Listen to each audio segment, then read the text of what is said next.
In the footage, we can see what looks to be a sphere-like object flying over flying objects. Maybe we dive up. Today, we're bringing you the top 5 unexplained UFO sightings caught on camera in 2023, where we'll explore astonishing encounters that defy all rational explanation, even though I will try. Bizarre lights dancing in the night sky, jaw-dropping close encounters. Embark on a journey that'll leave you questioning the boundaries of the universe. Hey, you buckle up, because this is gonna make your hair stand on end. Get ready to witness the extraordinary. And you let me know down below in the comments which of these sightings has you most convinced that there are little grays on this planet walking among us. Number 5, the USS Omaha. Coming up first today on our list of unexplained UFO sightings on camera is going to be this wild footage taken off the coast of San Diego from on board the Navy ship USS Omaha. The video footage was shot on an FLIR camera, which is an incredibly expensive, fancy bit of tech. It's a thermal camera to detect heat. It's perfect for this sort of thing. And if you want one for yourself, civilians can buy these cameras. They cost $300,000. That's about 1 month's rent in Toronto. Very fair. In the footage, we can see what looks to be a sphere-like object flying over the ship before entering the water. The Omaha claimed that for days before this incident was recorded,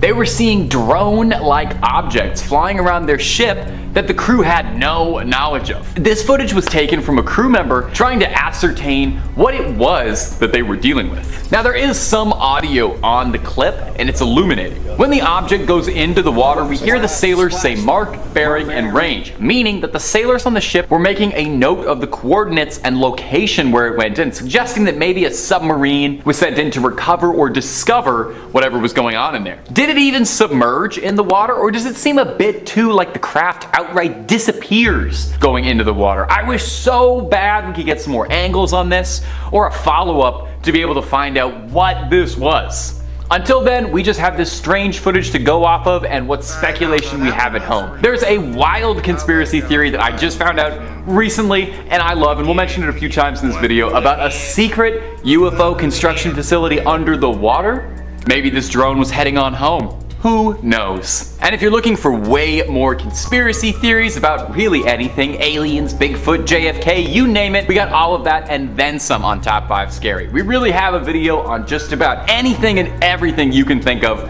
that's freaky and eeky. So hit subscribe, make sure you hit that little bell so you don't miss a scream, but if you wouldn't mind, do that at the end of this video, because I got 4 more stories of UFO sightings coming up for you right now. Number 4. Our next clip comes to us from the UFO subreddit, and it was posted by user The Firo, saying, "This video was taken by a good friend of mine on a flight to El Paso, and as soon as it gets noticed, it's gone." In the video, we can see we're in the passenger seat of a jet, high above the ground. And flying around the windows is an unexplained object zipping around at high speeds. Saucer-like object, looking a bit like maybe it was a frisbee that got tossed into the air by Godzilla. Now, it does definitely look like a classic flying saucer, like what you imagine a UFO to be, but not as many people were convinced. More than a few people in the comments section for this one were a little skeptical of this high-flying footage. Several commenters suggested that this flying saucer is actually little more than a reflection of something from inside the plane's cabin, suggesting that if you pause enough and look right in the video, you can see the object's window. Now, there are just as many people suggesting that it look like flying saucer to me. Outside the plane. The trouble is, we've been given very limited footage, and it's hard to tell, and there was no follow-up by the original poster to provide any more details. So look like a flying saucer to me. Whenever there's a scenario like this, I do like to leave it up to you, my faithful YouTube comment audience. What do you think? Is this a flying saucer soaring above the clouds, or just a reflection of some light? I could honestly go either way with this one. I will say it could easily be explainable as a reflection, but I also feel that the object has a certain weight to it. I don't know. I'm directly in the middle for this one. I'm a centrist on this video. It should have been the number 3 point, but it wasn't. Anyway, jury's out. Please let me know what you think of this.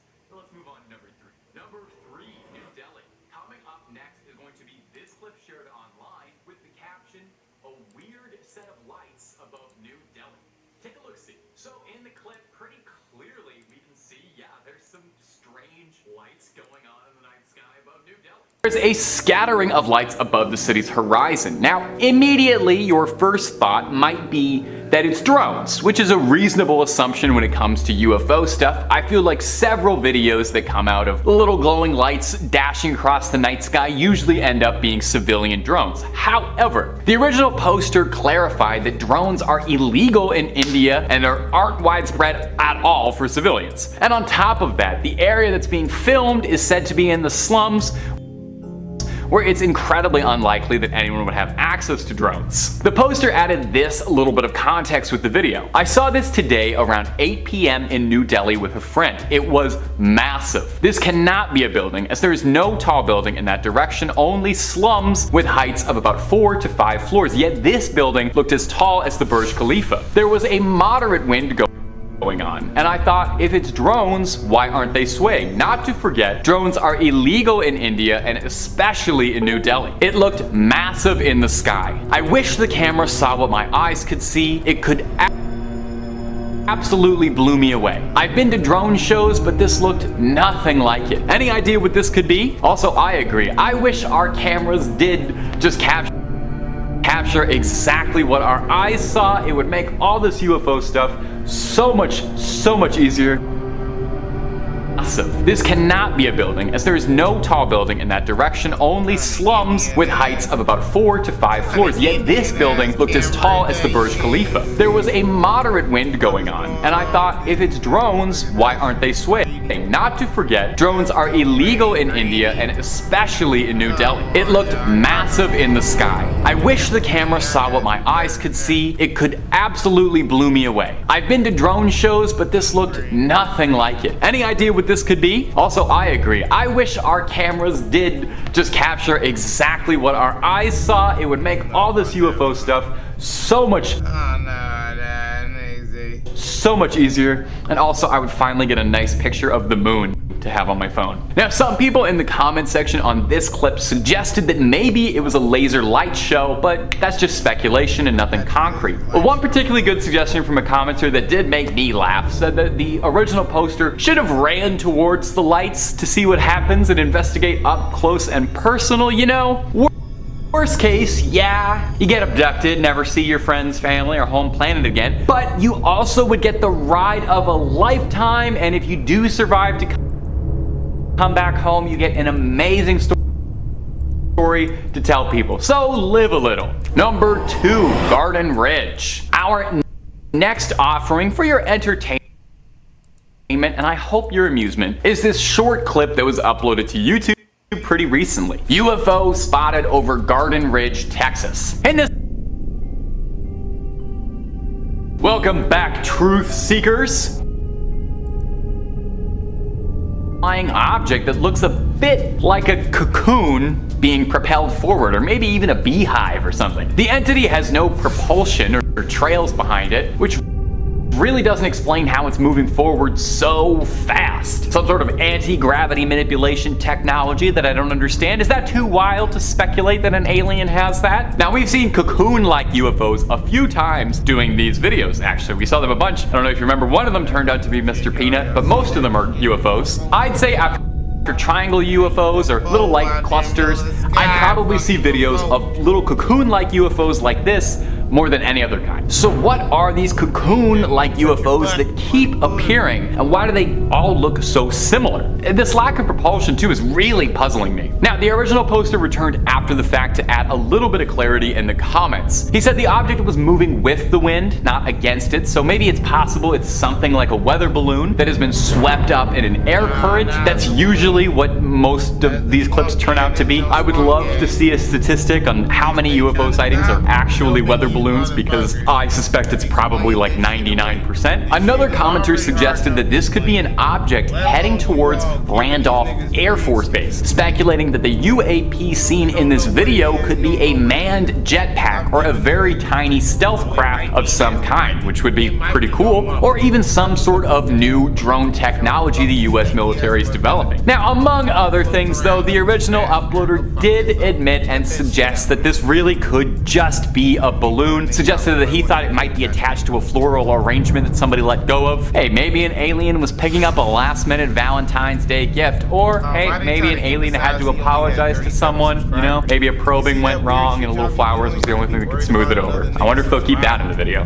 Number 1, the A-10 over Arizona. And coming up at our final spot today for crazy UFO footage is going to be this dramatic footage of a spherical UAP being filmed tailing an A-10 aircraft over Arizona. The footage was filmed by a mobile scope truck recorded by the DHS, that's the Department of Homeland Security. The craft caught on camera is one of unknown origins. Well, obviously, that's why it's a UFO. The U doesn't stand for usual, it's unidentified. Now, there's really not a lot to go on from this clip, as the original uploader didn't provide a ton of insight or backstory beyond the short clip, so we're left with mostly speculation. Similar to the previous clip, I have to wonder maybe if this is a drone of some kind due to its size in comparison to the rest of the craft, which dwarfs it. Could this be an unmanned craft? Is someone piloting it from a remote location far away? Now, earlier in the video, I quickly shouted out a conspiracy which I recently discovered, and I hope we can do like a full video on it because it was fascinating, saying that a majority of the crafts that we see in UFO videos are scout crafts that come from a construction facility hidden somewhere deep beneath the ocean from a civilization that predates ours. This advanced technological facility is manned by an artificial intelligence that keeps it running autonomously and produces these small crafts naturally to scout out the planet and, well, I don't know yet what they're doing, but something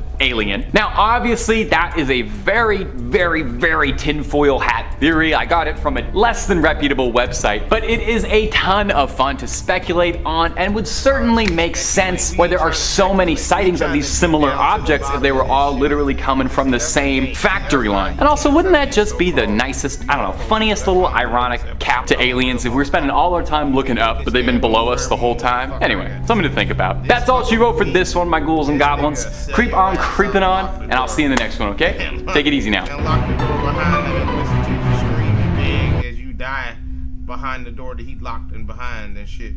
Cause he's a fucking weasel. What Joe got? Joe? We have spacecraft from another species. We do, yeah. Damn, that nigga say we got spacecraft. Quite a You heard? number. You're kidding. You heard the No. white man. Y'all don't want to hear Money Buddha. We Don't have take my word from it. spacecraft Take one of your from white another God's species. word from We it. do, yeah. He just How told many? you we got a craft. Quite a number. You're We kidding. got him. We be smoking blunts with him.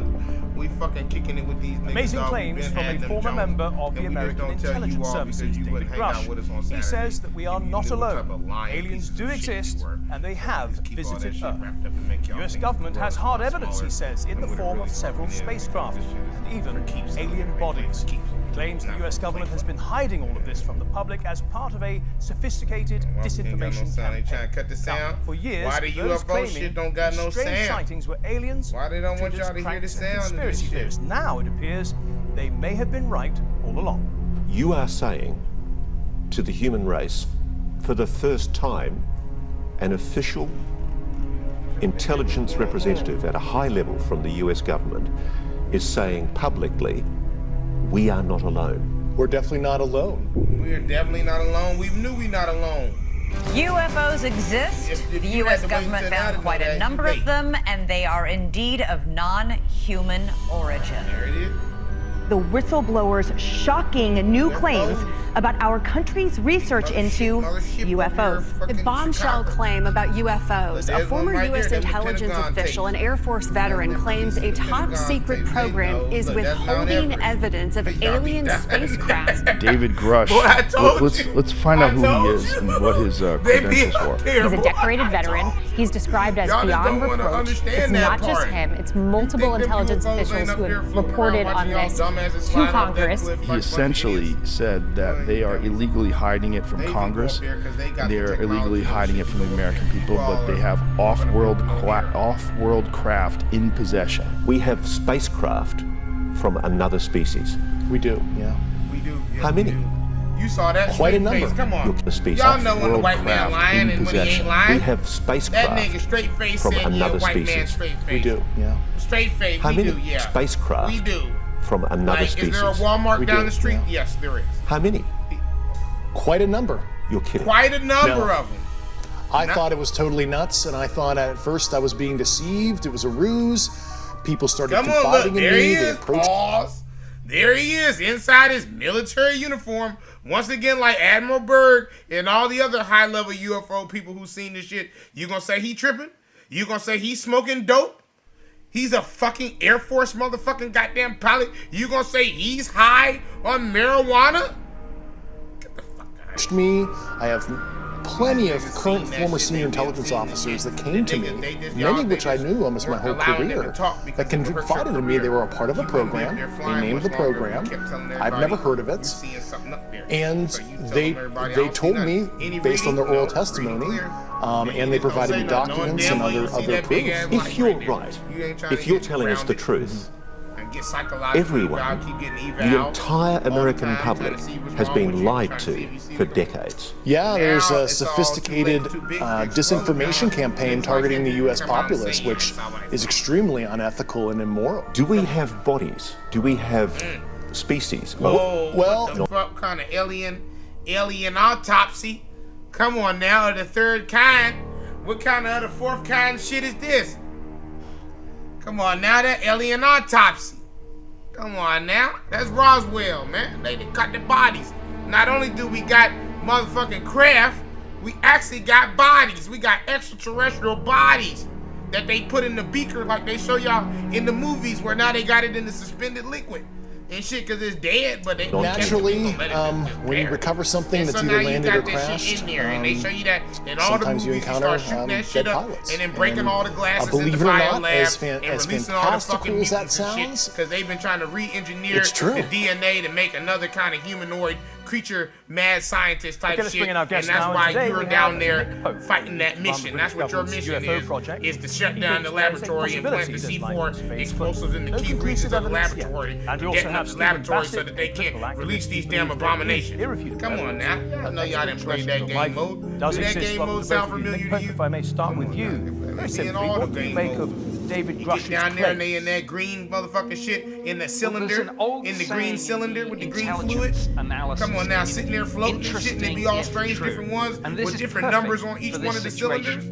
David Grush is who he says he is, and he sat in the Air Force and in the United States intelligence community in a position where he absolutely did have direct involvement with this subject. He was a member of the Unidentified Aerial Phenomena Task Force.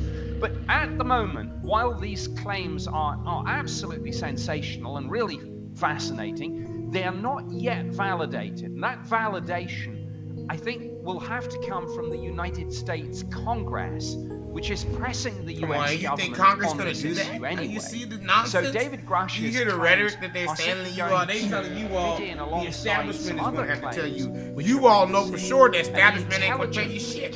So what's going to happen? That means you're going to get no information on the matter. Are going to have to try to get to the bottom of this. I hope it's true. I mean, this would be an amazing story and it would change everything. But I don't find another YouTuber and go see what they stream today. See if they decide to want to tell you the truth. Or did they decide to get your little $100 from the super chat? Thank you for the super chat, everybody. Thanks, everybody. Thanks for all coming in, everybody, my little slaves. Fuck out of here, nigga. He talks about a niggas crash retrieval program. Them niggas ain't your friend and they'll never be your friend. Go ask to go get on the channel. Go say, can I get on an episode with you? Nigga, if they'll even let you chat on the damn channel. Come on, man. Keep it 300. Has said exists somewhere in the military intelligence community. So what we really need is confirmation that that program exists. We need its name, we need the name of the director, the name of the agency in which it's embedded, and frankly, you know, at the moment, with the best will in the world, this is a great story. Make sure you go to my Patreon. Thanks for all my people who went to Patreon. When you hear them say that, that means they're saying thank you to all you idiots who went and gave me your money. Simply, do you believe that them niggas, they ain't getting you nothing on that shit. What he's saying is correct. You stupid quite a bit about I don't hurt nobody. on claiming the IG office at the DOD or the IG at the intel office. Y'all slaves for shit I that don't think do an attorney involved.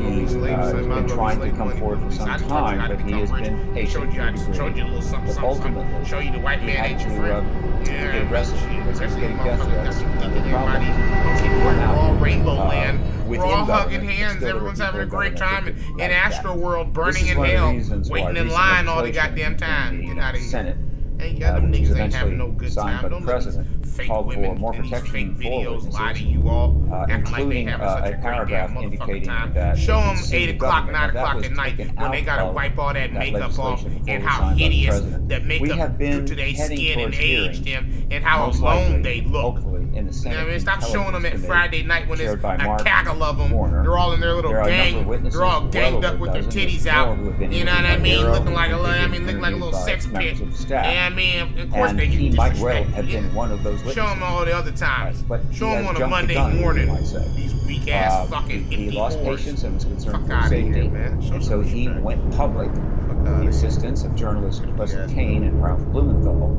They approached some significant Ain't no entities nigga like ever put Post theyself and on Times, the but beat. they Go simply 300 couldn't take with on a these story bitches. that Stick big around. in that Yeah, you stick 'em. quick of But when time. you stick So they went to around after you stick debrief. 'em, It went to that's News what the part Nation they don't and understand. put it out. It sound good when your But nipples hard. I'm quite and you put sure some that fake when the hair Senate on, hearings and your begin, and booty they could fat. be called at Like any all the girls time, gonna turn around he will and be, tilt along with back quite and a few shake other the booty. military witnesses, But yeah, nigga, a witness, and he will Get say on down under there. oath That's that a while different working with episode, the task different show. force, he talked with individuals who do work in those programs, cannot come Gotta come forward, back on Friday, and he y'all will love give that me. testimony. And episode, eventually, different those people, the ones that he talked to, that worked in those programs, they will also be sitting in front of the Intel Committee, and they will tell us directly. If the So government- I have complete confidence in this. Just quickly, if the government is trying to cover everything up and has been heading a disinformation campaign for many, many years, why did they give him authority to talk about it now? Yes. The truth embargo, as I call it, it's not a cover-up, it's a truth embargo. It's essentially over. The stigma is gone. The media is producing thousands of articles. There's been legislation 3 consecutive years.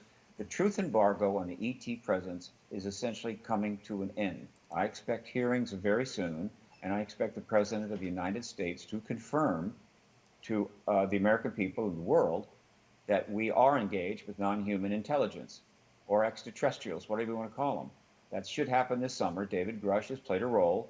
He got out ahead of things a little bit. Right. For concern for his safety. I don't have a problem with that. Okay, well, we look forward to that. Now, David Grush, of course, is just the latest in a line of people, a long line of people to make claims about UFOs, a line that actually goes back further than you might think. The whole fleet of them, look on the ASA. My gosh. They're all going against the wind. The wind's 120 knots from the west. I won't think it. We tend to think of UFOs as a modern phenomenon, but a quick internet search reveals the UFO chronology stretches way back to Roman times, if not before. The Roman historian Titus Livy recorded Navium Specium di Caelo ad Fulcis. Phantom ships had been seen gleaming in the sky. That was just over 2,000 years ago. In recent times, the 1947 Roswell incident is probably the most recognizable chapter in UFO history. Walter Haut, a US Army Air Force spokesman, reported at the time that they'd captured a flying disc or saucer.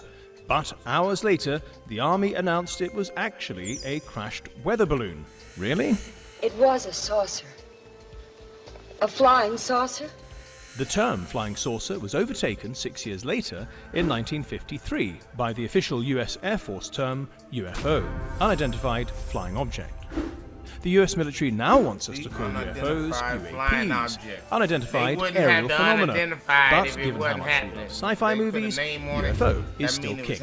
Flying saucers are objects from another planet has no saucer-shaped aircraft or missiles. There's no good reason for keeping this secret for 3 decades. The government's been lying about UFOs for 50 years. Now, UFOs are undoubtedly a great subject for movies, but anyone taking the subject seriously has generally been regarded as a little nuts.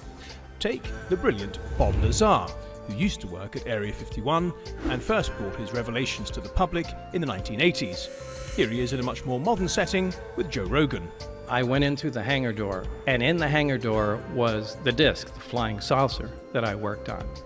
I saw it sitting there, and we walked by it. It had a little American flag stuck on the side, and I thought, oh my God, Many people made fun of Bob Lazar, but something has surely changed. Politicians, journalists, and military figures are now taking UFOs or UAPs more seriously.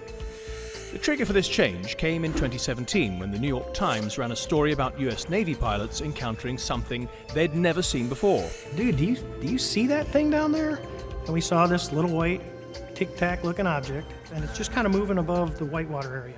Do you ever drop your phone and it sort of bounces off the countertop and then bounces off something else, and it's sort of like no predictable movement, no predictable trajectory. Yeah.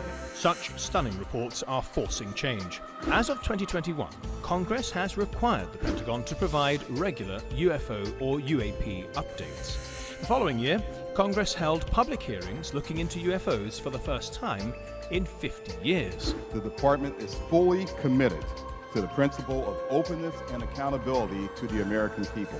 As for NASA, for the first time, it allowed its UFO or UAP investigation panel to meet in public. The current data collection efforts regarding UAPs are unsystematic. And it will publish its first ever report next month. And they have plenty to report on, including this new video released by the Pentagon in April. Right, that is an unresolved case we are still studying. Back to our guest now, Stephen Bassett. We heard from Bob Lazar there, perhaps one of the most famous whistleblowers, if you like, on UFOs and extraterrestrial life. He brought out his revelations in the 80s and then did this Joe Rogan podcast, 50-odd million views. He seems very credible. He says he worked at Area 51. He's seen the flying saucers. It seems to me like David Grush doesn't really move our understanding forward very much from Bob Lazar. It moves it a lot further forward. Bob Lazar, an interesting story, is kind of complicated. I can't comment too much on its overall validity. It may turn out to be quite accurate. Mercury astronaut Gordon Cooper said there was extraterrestrials here. Apollo astronaut Edgar Mitchell said there were extraterrestrials here. Former Defense Minister of Canada Paul Hellyer said there were extraterrestrials here. Gary Nolan just said it, and he's a Nobel Prize nominee. Bob Bigelow said it on 60 Minutes. I assure you, many, many people have said over the years that yes, there's extraterrestrials here, and there have been a number who have come forward, including people who worked on crash retrieval programs, that have said that is happening. But they weren't getting the kind of attention we're seeing now, because starting in 2017, we entered an era of where this embargo is coming to an end. The government is passing legislation, and so Grush is the latest individual to come forward who has security clearances. And so I would not want to put him in the same basket as Bob Lazar, Stephen, who I like. Sure. This is a very powerful witness. Stephen, can I ask you about that? You said this information embargo has come to an end as of 2017. Sorry, coming to an end as of 2017. It's coming to an end. Absolutely. Well, can I ask you why? What is... Look, they have control of the information, and they are releasing it. Why? Why now? They don't have so much control of the information. The citizen science research effort has been pushing against this embargo for 7.5 decades. It's had many victories, got a lot of information out, got documents, but the truth embargo was the policy. We're just not going to accept that. But starting in 2017, with the emergence of that group, it included Lou Elizondo, Christopher Mellon, Gary Nolan, and others, and the major New York Times article that they got published in December of 2017, we crossed the Rubicon.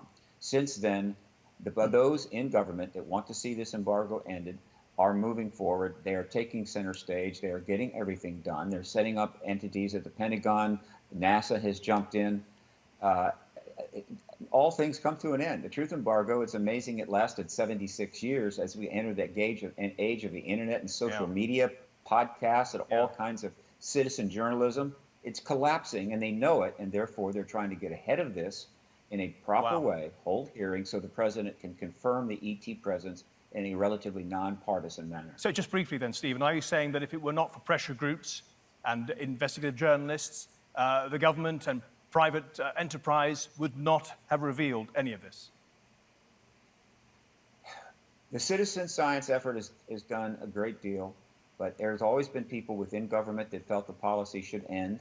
And that they have, I guess you could say, become more of a consensus. So it's an inside-outside process. Right. We're coming to an understanding together, It's time to end this embargo. Nick, you were on the inside once upon a time for the UK government handling the UFO project. Is there really a willingness in the government to release this information and to allow the public to know what's really going on? Well, I think there's some confusion about what exactly this information is. I think I am certainly open to the possibility that we're being visited by extraterrestrials, but unlike Stephen, I'm not one of these people that says this is a certainty. When I was doing this for the British government, it's a certainty, we didn't have any definitive proof this was true. We treated the issue seriously. We think it's an important defense and national security issue. These things are in our airspace. They're being seen by our pilots, tracked on our radar, sometimes picked up on satellites. But I don't take the view that we've solved the mystery already. I take the view that we are still working on the mystery and that government doesn't have all the answers. So I hope that whether it's NASA, whether it's the United States Congress, or whether it's the scientific and academic community, I hope that we use this opportunity that people like David Grush coming forward presents us to show that this is an important issue. And I hope we can solve the mystery. But I'm not, as I say, one of these people that thinks it's been solved. We don't have a spaceship hidden in a hangar somewhere, or if we do, I'm afraid they didn't tell me. Nick, just to be clear then, and very briefly, UFOs, that's not a matter of faith. Do you believe in them? Do you not believe in them? They do exist. It's just that the explanation is they're either a rather banal thing like a weather balloon, or they might be unidentified because they're another country's technology. Is that the idea? Shot her around the world. There are lots of different things. Some of them are misidentifications and hoaxes. Some are secret prototype aircraft. I don't rule out the possibility that some might be extraterrestrial. The skeptics have to be right every time. The believers only need to be right once. I hope it's true, but I don't know that it's true. Nick, thank you for that. Now, while the US government is ready to officially acknowledge UFOs now, it wasn't always the case. Here's a sample of presidents, past and present, being rather coy, to say the least. The truth is that when I came into office, I asked. Right? I was like, all right, is there the lab somewhere where we're keeping the alien specimens in station? And he'd be lying. They did a little bit of research, and the answer was no. We made every attempt to find out everything about Roswell. And we also sent people to Area 51 to make sure there were no aliens. President Clinton told me that if he had seen evidence, he would tell everyone that he'd seen it. Do you feel the same way? No, he wouldn't. You don't think we can handle it? No, I'm afraid. It might spin you into orbit. Okay. I won't talk to you about what I know about it. It's very interesting. But Roswell's a very interesting place with a lot of people who like to know what's going on. There are things. Whoa, Chubby Baby! I'm afraid it might spin you into orbit. Nah, that Bush dumbass nigga joke. The same way? Bush, he's seen dirty. Evidence, he would tell everyone that he'd seen it. You feel the same way? Well, now you're dirty just no, like he wouldn't. You don't think we can handle it? No, I'm afraid. I'm afraid it might spin you into orbit. Okay. I won't talk to you about what I know. I'm afraid it might spin you into Pause that. See, I gotta orbit. read the body language. Right there. Boom. What that tell you? Look at his eyes, facial expression, shoulder, posture. Okay. Look at it right there, right there. Look at it. No, I'm Real afraid. energy. See, not I'm the afraid fake. it might spin I'm you a into white orbit. person. Don't you want to hear me? But then the real, his real, who he is, come out. Afraid. Nigga, when the camera's off, nigga, his real personality. He's not smiling when there's no cameras. They're not having a good time being little loser fucking gremlins ruining the planet. Okay? In orbit. Okay. Right there, go back. Give me a No, I'm afraid. I want that. I'm afraid it might spin you into orbit. Okay. Boom. Look at the concern. Look at the concern. Look at the concern. I think the question is, am I going to rot and burn for this? Yes, you are, little George. I won't talk to you about what I know about it, but it's very interesting. But Roswell's a very interesting place with a lot of people that would like to know what's going on. There are things flying around up there that we haven't fully identified yet. Pilots have come in and they said, and these are pilots that are not pilots that are into that particular world, but we have had people saying that they've seen things. Did you look? Did you see? Did you explore? I can't reveal anything. Oh, really? Because President Clinton said he did go right in and he did check and there was nothing. Well, you know, that's what we're instructed to say. President Obama says that there is footage and records of objects in the skies, these unidentified. Look at that face. Come on, man. Identified aerial phenomenon, and he said wait. Objects in the skies, these unidentified aerial phenomenon. Bro, look at that stuff right there. And he says we don't know exactly what they are. What do you think that it is? I would ask him again. Thank you. Oh, he said, that nigga didn't say that, did he? That nigga, I had to tase his ass. Let's say, ask him again, see if he say the same answer twice. Now that I done put that motherfucker. See if he do it twice. That's what I be doing all the time. Do it again. Why do you think they're so... See if he'll do it again. That nigga ain't gonna do that shit again. ...reticent on this subject, and do you think they'll ever change? Absolutely. Let me be very clear. Every single president since Truman has known there's an extraterrestrial presence engaging us. They know that because of Roswell. Roswell was a crash vehicle. We obtained bodies dead. Exactly, there it is. Roswell happened. Not only did we obtain crash, we obtained debris, and not only debris, we obtained bodies. There was an entire craft that crashed, and little people came out of it. It wasn't no white man came out of it. Come on now, they know. They know. Stephen, we just heard from a selection of the presidents there. Why do you think they're so reticent on this subject, and do you think they'll ever change? Absolutely. Let me be very clear. Every single president since Truman has known there's an extraterrestrial presence engaging us. They know that because of Roswell. Roswell was a crash vehicle. We obtained bodies dead and one living. So we've always known. And they tried to keep it alive, and they didn't know what to feed it. Which was cemented in the Robertson Panel in 1953. They said, but they didn't. The pellets they couldn't synthesize whatever these pellets were, and they fed it and they kept it alive. But eventually they ran out of these pellets that he had, these little green pellets. One way or another, understood that, was told that, and therefore they're reticent. Whatever his homeostasis or whatever, and he ceased to function. Do you think the presidents are even informed, fully informed about the subject? Whatever it is. Every president has known. They couldn't figure out how to keep it alive. Whatever. How much they were told, depended upon how forcefully they wanted to be about it. I think basically it was a matter of that's the case, but the policies were embargoing it, and they've gone along with that. One president tried to get that information. That was, well, two presidents made an effort. Jimmy Carter, he was rebuffed, and why they don't show y'all what it looked like? They know this. So this is a tough issue. But the position of the government is it is embargoed, meaning you can't go there. And so what you're seeing now in the United States is not an effort to find out what it is.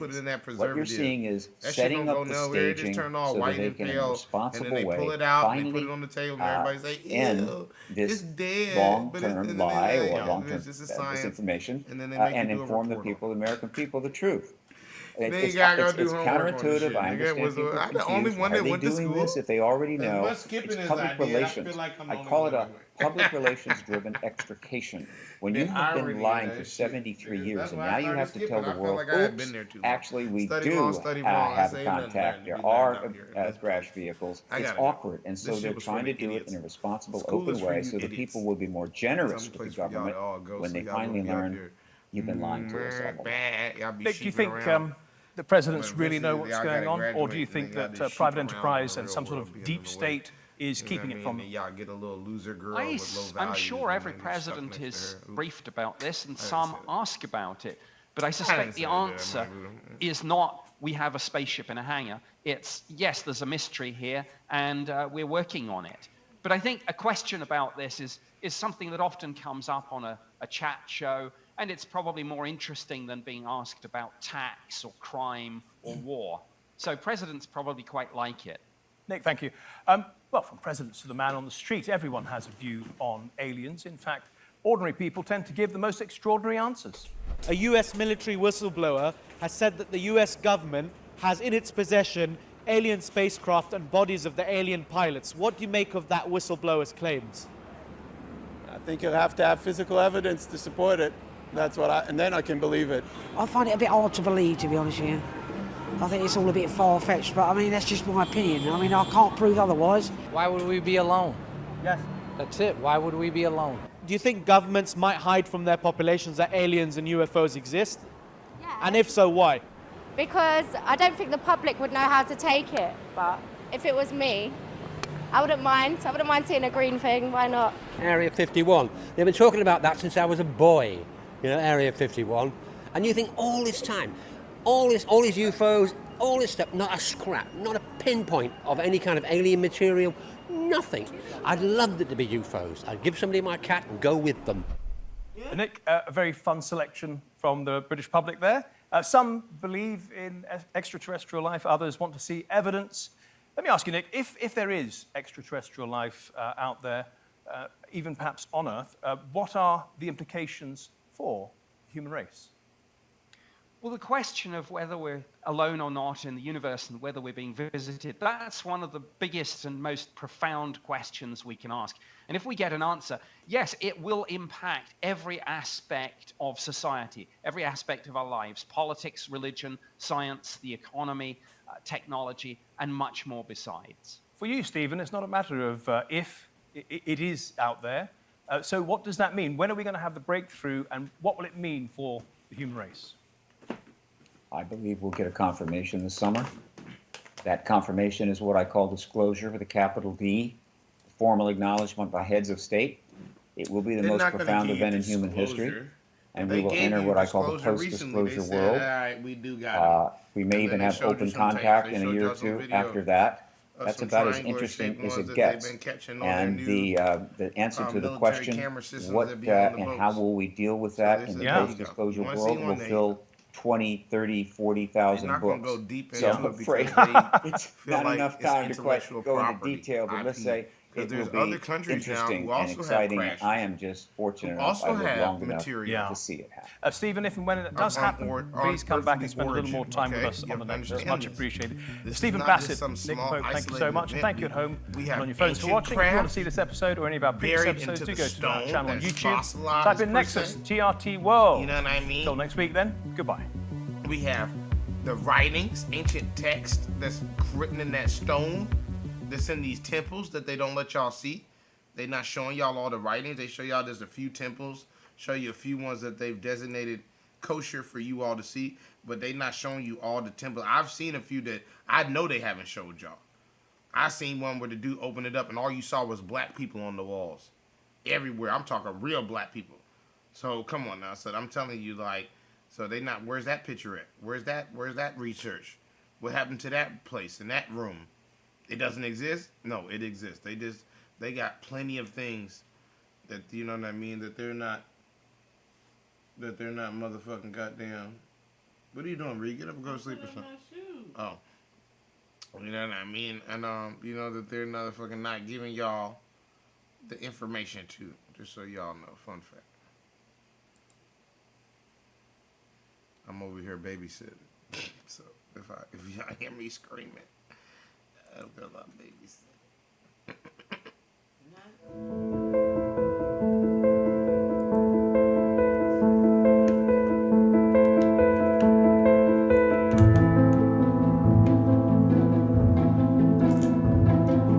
On the screen, there it goes, and then the camera will slew to follow it.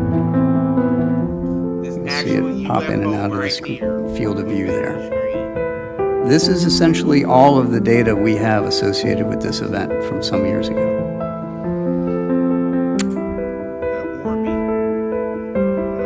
Perfectly rounded metallic sphere object. Look, it even says that. It even said it in the description. See, I just gave y'all my description because you know I'm a genius. But literally, that's exactly what they said. A metallic sphere object. And that's what the fuck I see. It seemed to be metal in nature.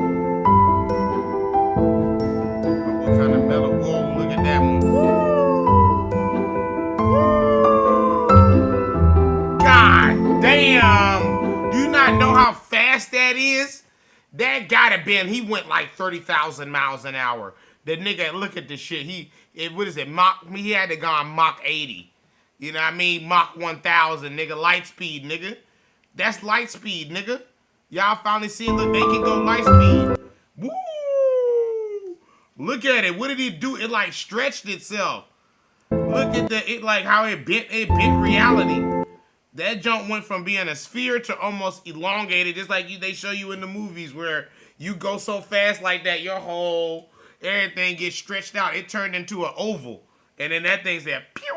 That thing was out of there. That nigga, he halfway to Jupiter. At that speed. How do you go that speed, though, and not hit nothing? What kind of data? What kind of energy source? Y'all got to start thinking that thing. Where are they getting the energy from to keep this thing? And then what kind of energy? And then no expulsion?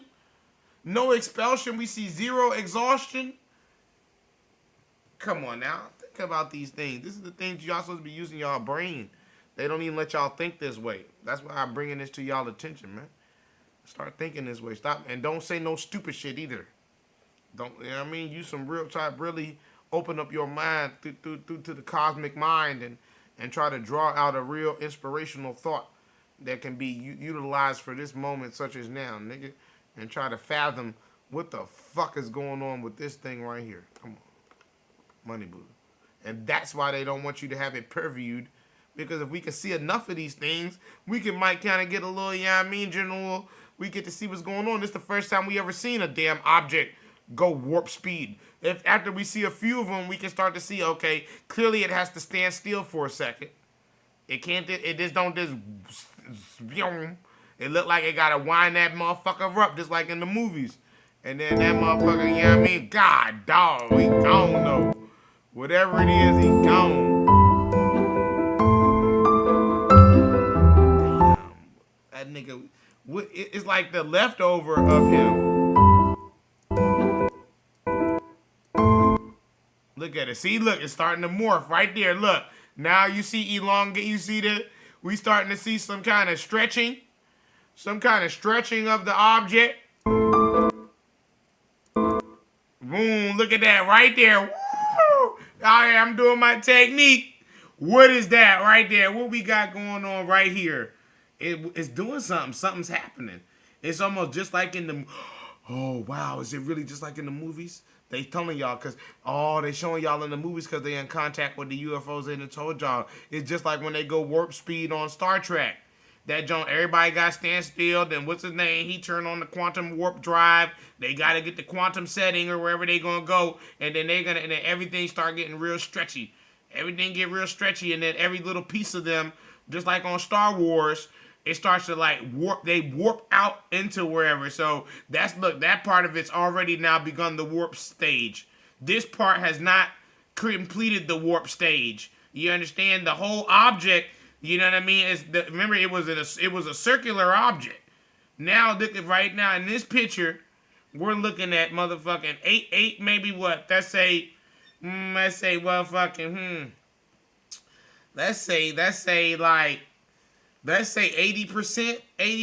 warp vector or whatever the thing has begun is warping out into wherever it do. You can see it was a circle, and now in this frame it's like a half a circle. But now you can still see what's this shit right here. That's the whatever. Just like in the movies. See, they just didn't show you that in Star Trek. They only show you the object itself while you inside warping. And then maybe, in fact, they show you a little bit of it in Star Wars when the objects, when everything warps in. When you come out of warp speed and then you appear, it's like you, and everything like, it's like you was, everything coming and you, and like you're now there. And then they all, and then all the big Star Destroyers, that's why you just see them, they all, and everybody starts coming out of warp speed into the location. You know what I mean? Because we done came from wherever, we done came halfway across the galaxy on your goddamn. Woo! Look at that. Look at that. Whoa, here, look, only a little bit left of it. I wish we could go back right there, that last frame right before that other one. Look at it starting to morph right there. It started to squinch. We see contraction even right here. We starting to see contraction on the top and on the bottom. Even right now, this I would say, let's say 25%, 10% warp initialization. The warping has begun. You can see, look at, but now even more of the craft is still present. We seen in the other frame less of the craft. Whatever this spectral shit had not encompassed the entire craft yet. As you can see now, it's less. As we click more, it'll be more until we saw the whole thing. It looked like it just went out of there. It went this way. It went, and what way is that? That's towards quote unquote space. And maybe, I just thought about it for all my Bible people, because we know we live in a dome in the firmament. Perhaps an only way to get out of the firmament, out of the dome, is you gotta crush through that motherfucker. You see what I mean? Therefore, they've never been out of space like that. They lying for real. That's why they ain't showed, you know what I mean? They've only been into our inner space. But we talking about going into outer space. See, they not showing y'all that. That shit right there where they be going, right there near the moon, that's still in our zone. That's still in space. That's still within the firmament. We talking about when you really want to go up out of there. And to really get up out of here, you're going to have to be going some crazy, like, speeds that we've yet to see. You've seen those rockets. Even the newest rocket that we have, whatever, the Phantom 7 rocket, that joint don't look like that when they go. You saw that joint kind of, it's almost slow enough. It looked like if you had a car or something, you could catch up and get on that bitch. You can't catch up and get on this joint. That nigga, he out of there, boy. You gonna be eating his dust, nigga. If you didn't, you know what I mean? And it's just like in the movies. And if you're not held on or whatever that is, locked in, you could get stuck through quantum space right here. And we've seen that in the movies when, you know, they getting in there fighting and shit down in that, whatever, in that room. And a nigga push your arm down into that thing and your arm disappear. Half your body get what they show you that in what's that in Harry Potter? They call it being splinched. You can get splinched, nigga, where half of you didn't get all the way through the warp. You know what I mean? And half of you get stuck, boy, because you playing around, warping through things, touching around and thinking you going through porthole keys and shit, and you going through gateways, nigga, and you get stuck. And you get halfway pinched. You've seen that. In fact, you've also seen it in Rick and Morty. In fact, Rick do that shit all the time. Open the portal gun, push your ass halfway through, and then turn it off before you get all the way through, and essentially, you know what I mean, cut your ass in half. Because, you know, one half of you is in another place now. He splinches you. You know what I mean? You can get caught up through the quantum entanglement and all that shit. Boy, they know that shit. They showed you that shit. You see it. Boom. Look at that shit. Damn, I want to get that frame. You can see it right there. It's like something else right there. Right there. Damn. You see some leftover particles. Is that, we're going to call that, what's the fourth state of matter? Plasma? That's plasma. We're going to call that plasma.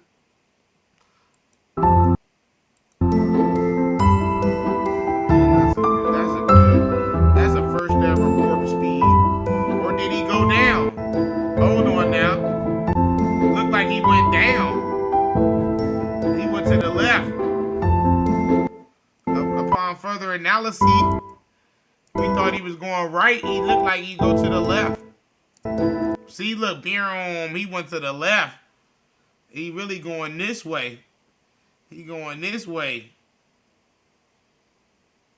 We thought we was going right to left. I mean, yeah, left to right. He really going right to left upon further analysis.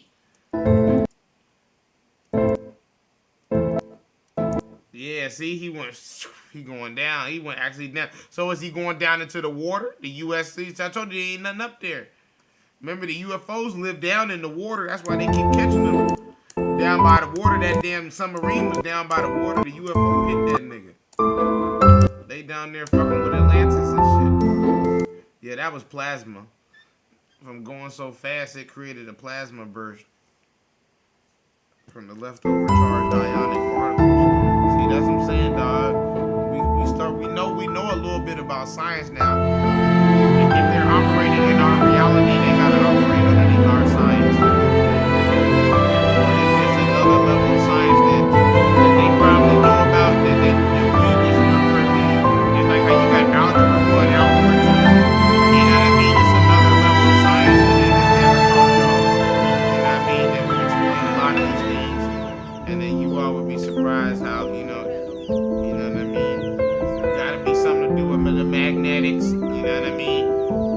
something to do with the positive ionics. You know what I mean? Creating some kind of ionosphere, motherfucking. You know what I mean? Kind of, you know, prism kind of thing. Where now they're creating an alternate kind of spatial influx. Whoa, is that really a UFO that just landed in the trees, nigga?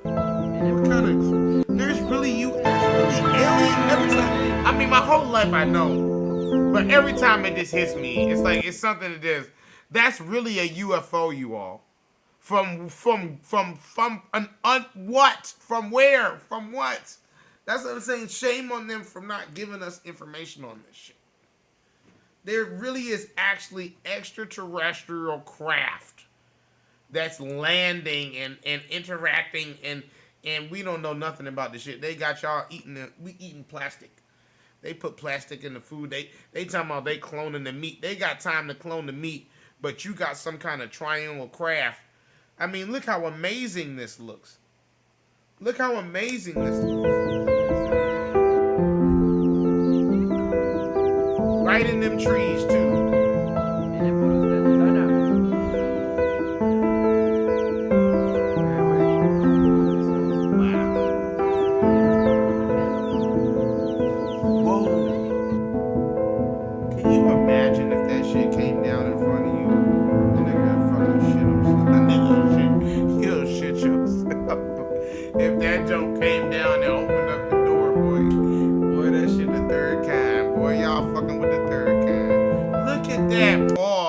Come on!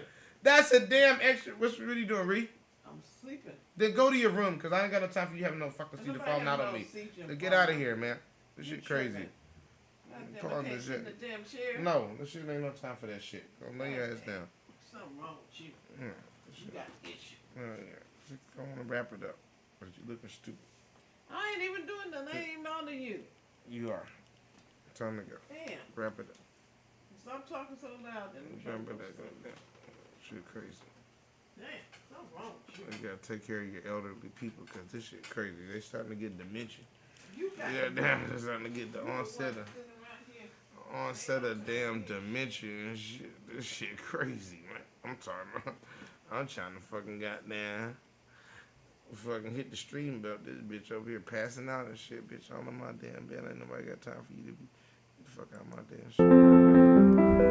Come on, look at that, man. We talking about some real shit here. Whoa, it really is spinning around. It's really a UFO, bro.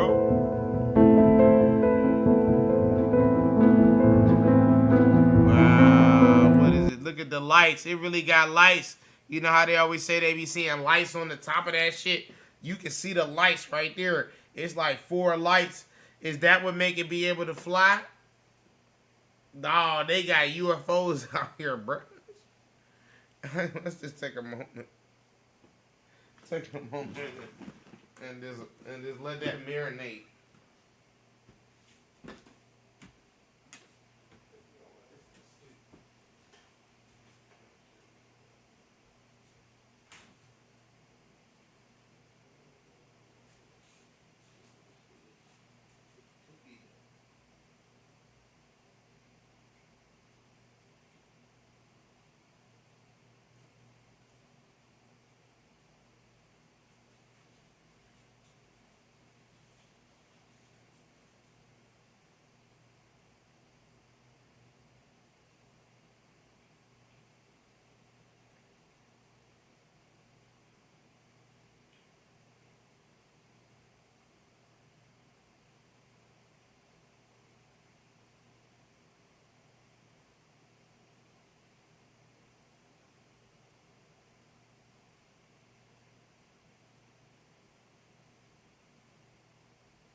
Is this shit setting in?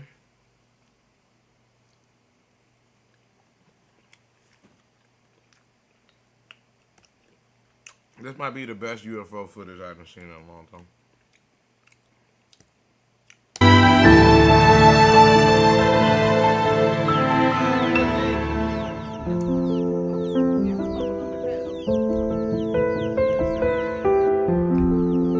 Damn, this was in 2023. Nigga, that look like a Pleiadian, nigga. I said Pleiadian.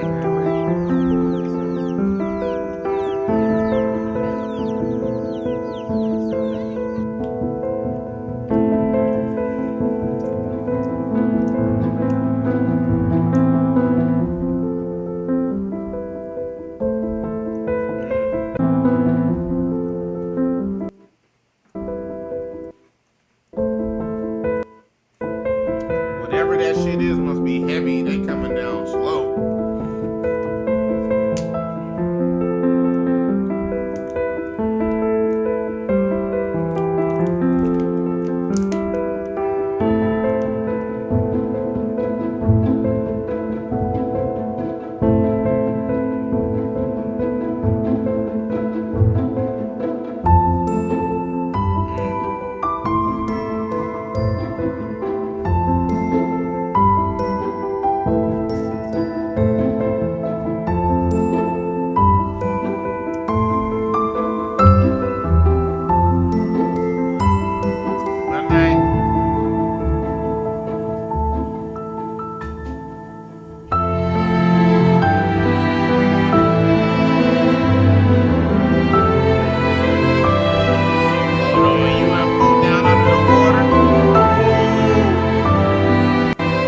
I've never seen a USO.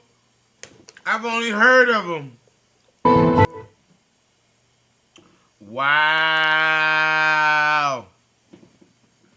Look at that, y'all. First ever. My whole life, I always wanted to see a USO. We got a damn USO fucking flying saucer.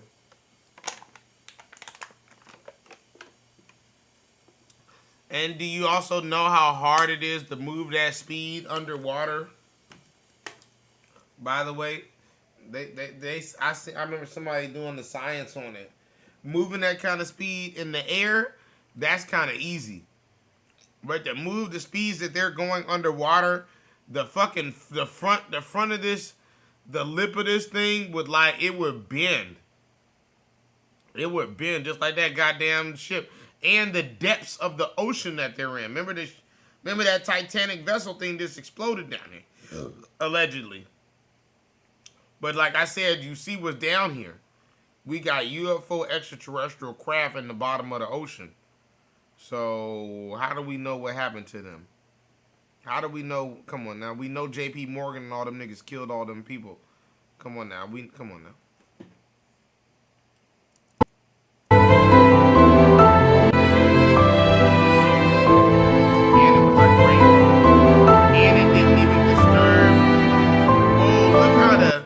Look how the fishes, is it just me? I always thought this. Did you ever notice that the fishes and the creatures that are in the deep look like they are more conscious? Like, look how that joint is looking at the camera. Like, it understands that's a camera. Look at that joint. It's like eerie. The squid is just staring. He got an eyeball. Look, he's looking at you. Them joints they're not stupid.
like lights all around it, rainbow or some shit.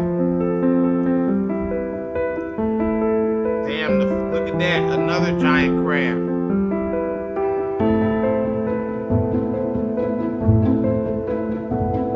That looked like the same Phoenix Lights. Remember the Phoenix Lights?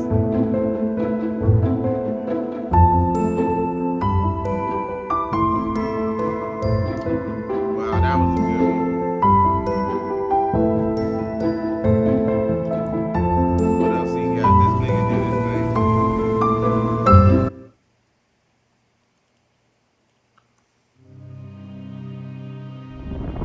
Square Clan.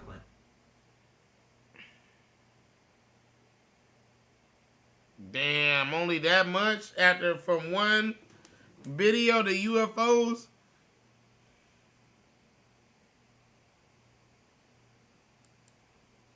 Nigga, I might have to make a UFO channel, nigga.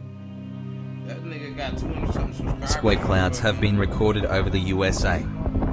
Some speculate this is yet further proof of weather modification.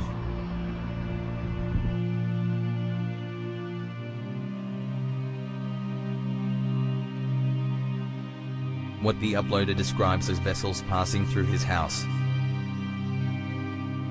It also appears to phase through the wall with zero resistance.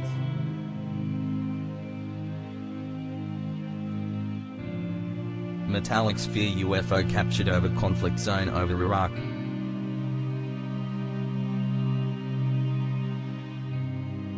The object is similar in appearance to this next UFO that was taken from the cockpit of a commercial plane. The quality of the recording makes it difficult to see the object in much detail. But it clearly has a metallic spherical shape comparable to the previous image. Whoa.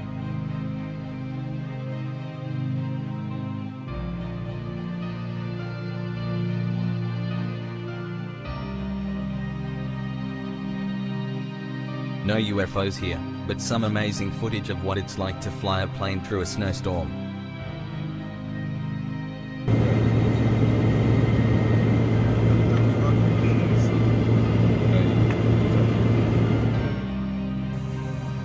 If real, this footage is amazing. However, the specific spontaneity and lack of reaction from the witness makes me doubt its authenticity. What do you guys think? Judging from the distance, this object would measure in at tens of miles across, and the descending object would be traveling at extreme speeds. I was unable to find the original source of the uploader. If anyone has any more information, please leave a comment. Yeah, I don't know about that one. That looks fugazi. A viscous smoke-like web moves over a lake in Australia. No convincing explanation has been given. Some dismissed it as a smudge on a window. Here I track the position to show the slow distortion/spread of the formation.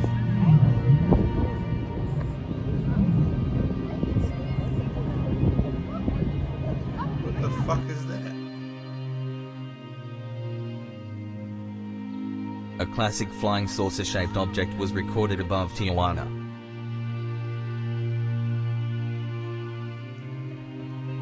It slowly drifted for around 5 minutes before fading from view. Pues ya yo le di varios zoom acá con la cámara y no es un pinche globo, pero sabes. 712. 712. Been watching it for 5 minutes. If you look closely, you can see two steel prongs either side of the object that allow us to see its oscillation. Here I have stabilized the footage to better see the rotation.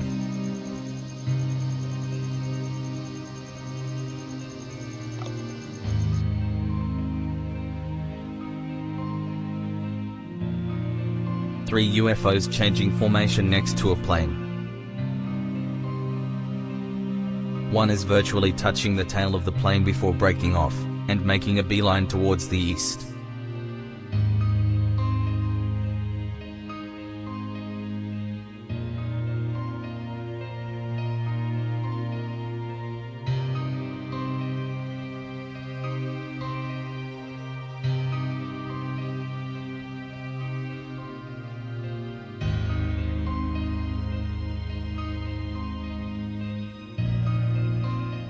All right, everybody sees me walking. I'm walking. Look.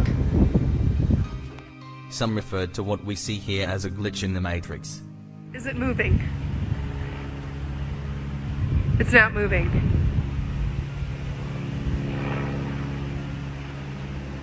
But it sounds like it's moving.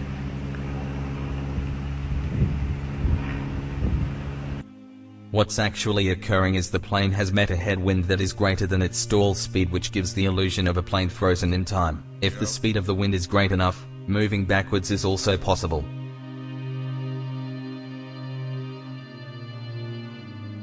Light in the sky flies into a storm during a time-lapse recording. Oh man, look at that UFO went straight into the thunderstorm. Pulled from a US news channel. Footage of an object instantly accelerating over the city of Boston.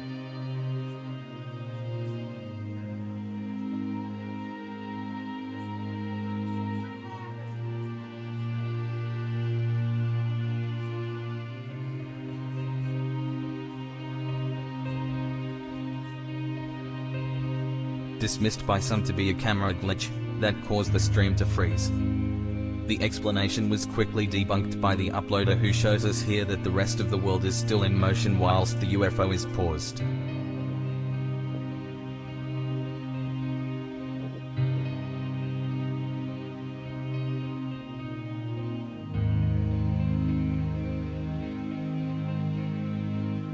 The twilight effect is a rare but well understood spectacle that occurs under the right conditions during a rocket launch.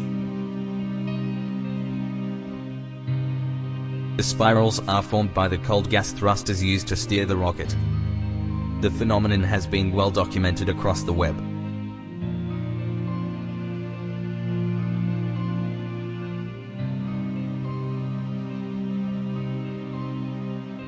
See, that's just the furtherment. Look, see?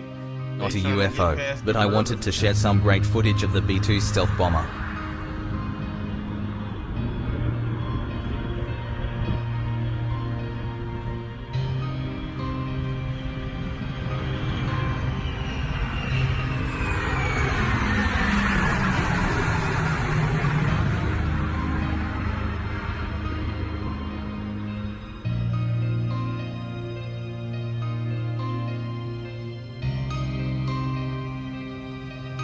Sighted from a JetBlue flight to Boston. If at cruising altitude, the object is estimated to be around 20 to 30,000 feet below the aircraft.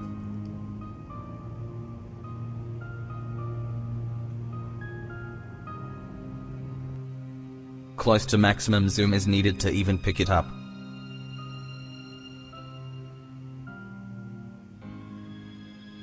So that's the cigar-shaped UFO. An audio recording of the F-16 pilots intercepting the UFO over Lake Huron has been released. It was shot down shortly after. We are told the wreckage is irretrievable. It looks like something, there's some kind of object that's suspended in the air. It's hard to tell. It's pretty small. I cannot see it outside of my eyes.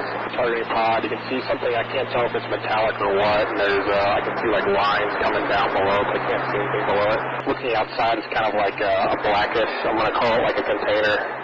I can't really tell though what the shape is. It's almost like a octagonal shape. I'm going to call it a balloon. You can definitely see strings hanging down below, but I don't see anything below it. It's pretty small. I don't know, size of like a four-wheeler or something. Come on, they shoot it down. These niggas shooting down UFOs, idiots.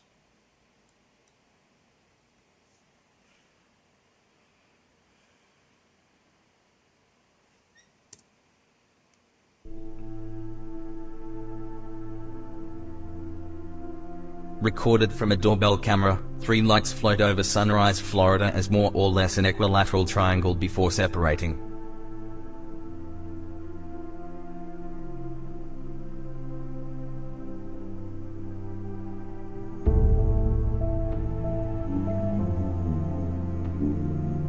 What is assumed to be the same event by a different witness was also captured.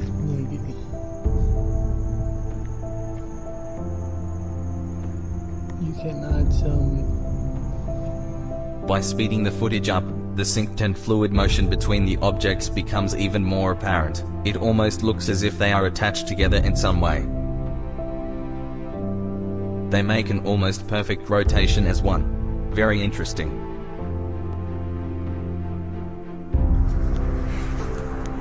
Here you can see UFOs pulsing with light, then fading into the darkness.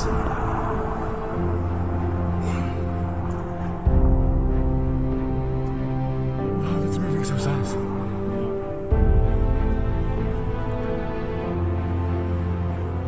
Like, there's no way I can explain that. That's the UFO. It kind of looks like a hospital heart rate monitor in the sky. That's a UFO. 5 pulses were recorded before the video ends. A short clip of a UFO recorded by BBC News, apparently during a live broadcast. The object is unfazed by the huge explosion, and continues on its path, blinking on and off before exiting the screen.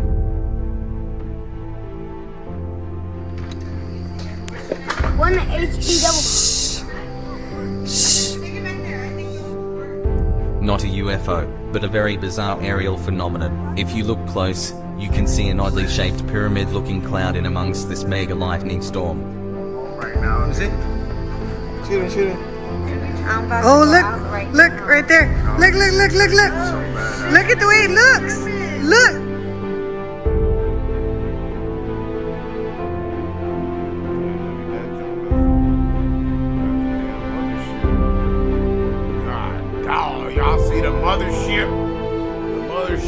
Amateur astronomers' footage went semi-viral this week showing a circular shadow passing over the surface of the moon. A rough estimate of the speed is 12,000 miles per hour. That is assuming the object is flying just above the moon's surface. The footage was caught in 2007, but has picked up traction once again, so I thought it was worth sharing with you guys. As it passes Grove Crater, we are able to estimate its size to be approximately 14 kilometers, or 8 miles across. Again, that is assuming the object is right next to the moon. Another observation somebody pointed out was, if the object is not a shadow, and is right next to the surface of the moon, we would be able to see it lit up to some degree, unless the object was so dark and unreflective that it absorbed all light.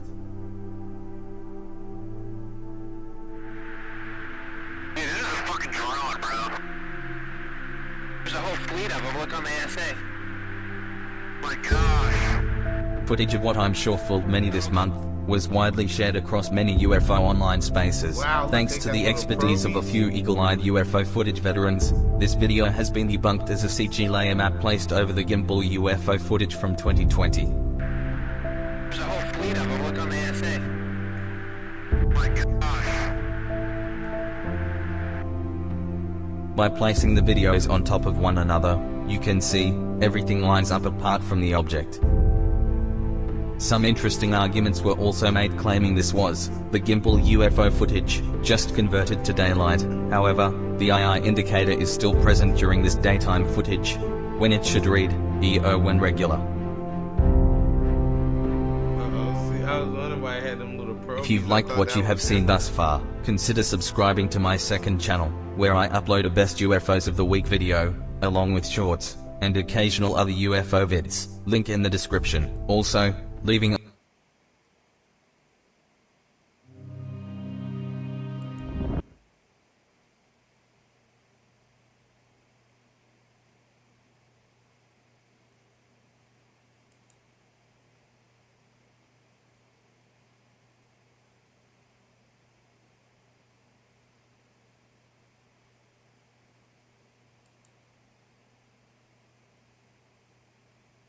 On the evening of the 31st of October, 2017, a man released an image of a strange glowing object in the sky.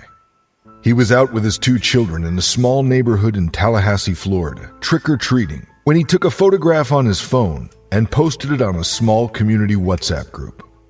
It was usual for the Appalachia Ridge Estates community to host an evening of trick-or-treating on Halloween for the local kids. The man, whose name has been left out for his protection, states that it was around 5 p.m. when he left the house with his 2 young children. His wife was still at work, having had to stay late working on a case. She was a partner at a law firm and often came home late. The man worked as an elementary school teacher and looked after the kids most afternoons and evenings.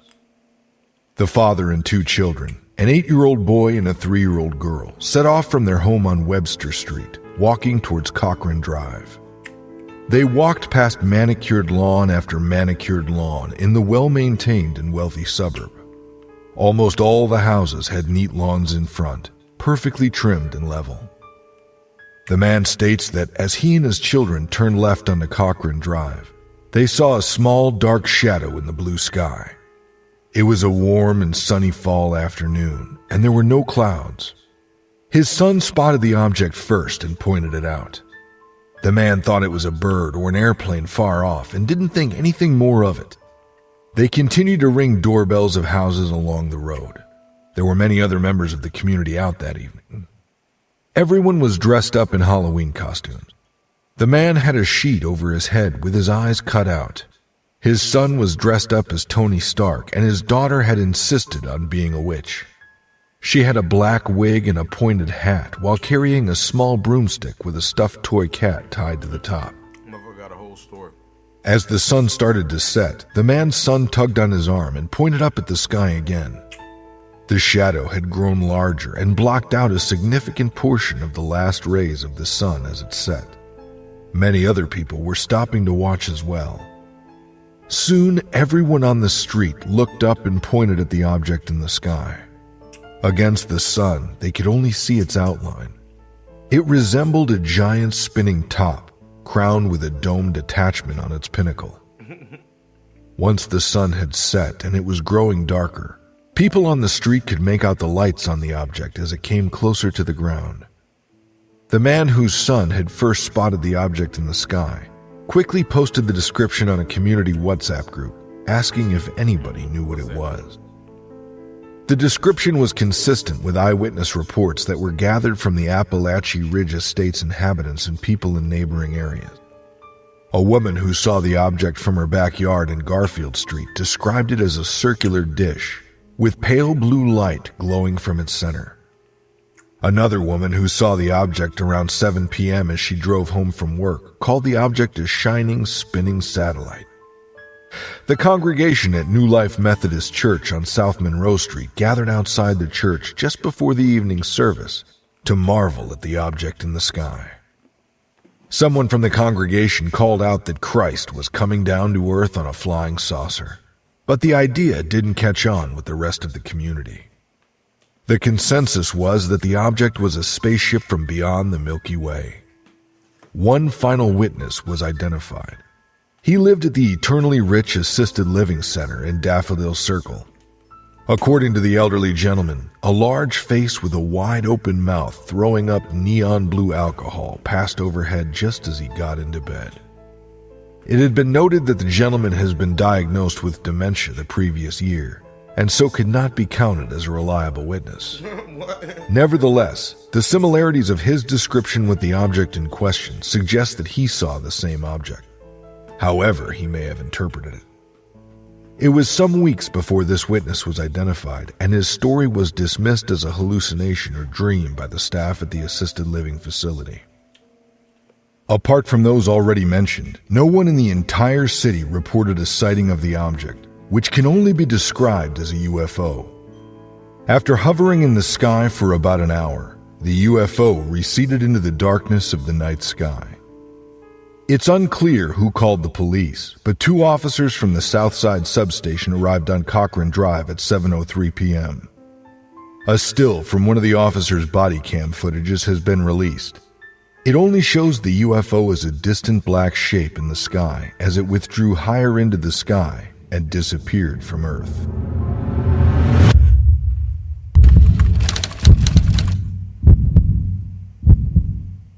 It was early morning on the 12th of August when a tourist looking out over the ocean from his hotel window saw a strange apparition hovering just above the horizon.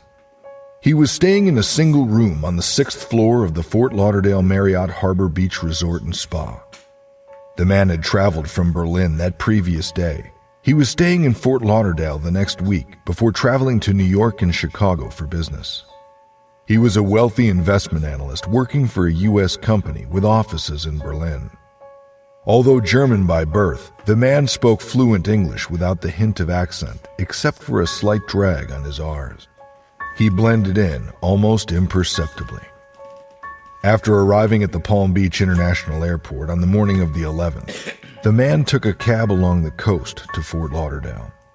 He checked in around 1:30 and passed out as soon as he lay on the bed in his room. His flight had been a long one and full of turbulence. Although he had flown business class, the turbulence had made him nauseous, and he couldn't sleep at all. After a few hours of sleep, the man woke up, undressed and showered before going to the beachfront to find a restaurant for dinner. The evening was balmy, with a soft breeze ruffling the palm leaves of the trees nearby. It was warmer than the temperatures he was used to in Berlin, and he wore shorts with a short-sleeved button-up shirt open up at the collar. His shirt was a rather garish orange, contrasting with his dark hair, brows, and very pale skin. Although he was alone, he seemed perfectly content. He ate a pizza and watched the waves rolling over the sand as the light faded into the dusk. When he stood up from the table, it was dark, and the stars were shining overhead. The moon had not yet risen. He strolled calmly back to his hotel, humming as he walked. He politely greeted the concierge and receptionist at the desk before going to his room. He ordered coffee before stripping down to his underpants and getting into bed. By 3 in the morning, he was still not asleep. He got up and opened the curtain of his ocean-facing windows. The moon was bright and full. The ocean was calm below, with slivers of silver from the moonlight showing up in the faint ripples and eddies. A faint breeze came in through the slightly open window, gave him a chill, and he pulled the blankets over his chest. As he was staring at the moon, he noticed another bright speck that seemed to have separated from the moon and was now moving away from the moon like a brilliant white star. As he watched, the bright speck became larger. It seemed to be coming towards him. Its light was increasing in brightness until it was blinding him.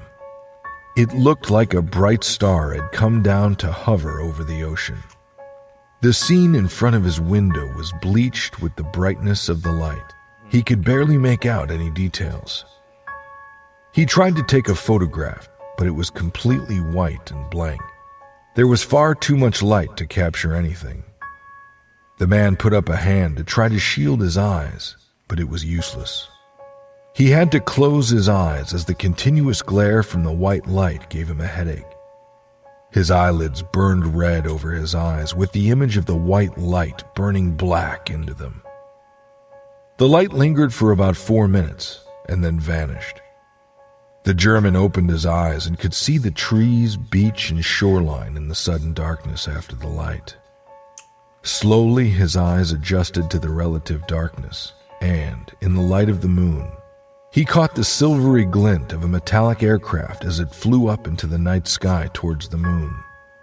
In seconds, it was completely gone. 4 other guests had seen the light. A couple on the first floor had been woken by the light shining through their curtain, but had not gotten up. A child in a twin room with his older brother had seen the light. He had rushed to the window and looked out. An elderly Italian woman on the 7th floor and a young Hollywood star in a penthouse suite had also seen the light. None of them had seen the aircraft outlined silver against the moon as the German had. A group of teens on the beach had also seen the light, but in their cannabis-induced state, they dismissed the vision as a part of their trip. There was also an insomniac further inland who had seen the buildings across the city light up from the light coming over the ocean. A few students working through the night and numerous late-night partygoers. The incident was over within 5 minutes, but no one could explain what happened. All footage of the incident was overexposed and showed nothing clear or conclusive. The authorities were baffled. Although a handful of police officers and other emergency personnel had witnessed the event, no official word on the matter was offered to the public.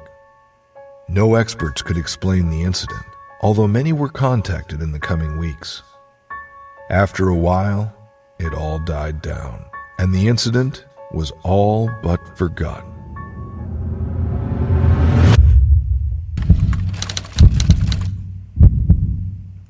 An accounting student at Jacksonville University claimed to have seen a UFO on the morning of the 31st of July last year. He released an image he had taken of the UFO.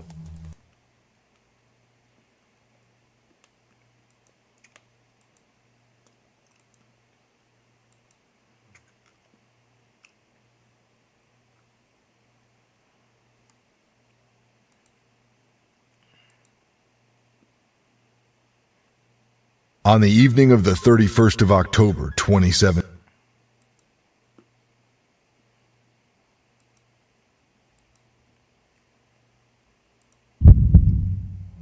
an accounting student at Jacksonville University claimed to have seen a UFO on the morning of the 31st of July last year. He released an image he had taken of the UFO. It showed a small spherical shape in the sky above the St. Johns River. The shape wasn't very clear and seemed to glint white in the sunlight. In fact, it looked rather like a giant disco ball, barely visible in the bright daylight. According to the student, he had been walking to class when a flash of white light caught his eye. He looked up and saw the sphere far up in the sky.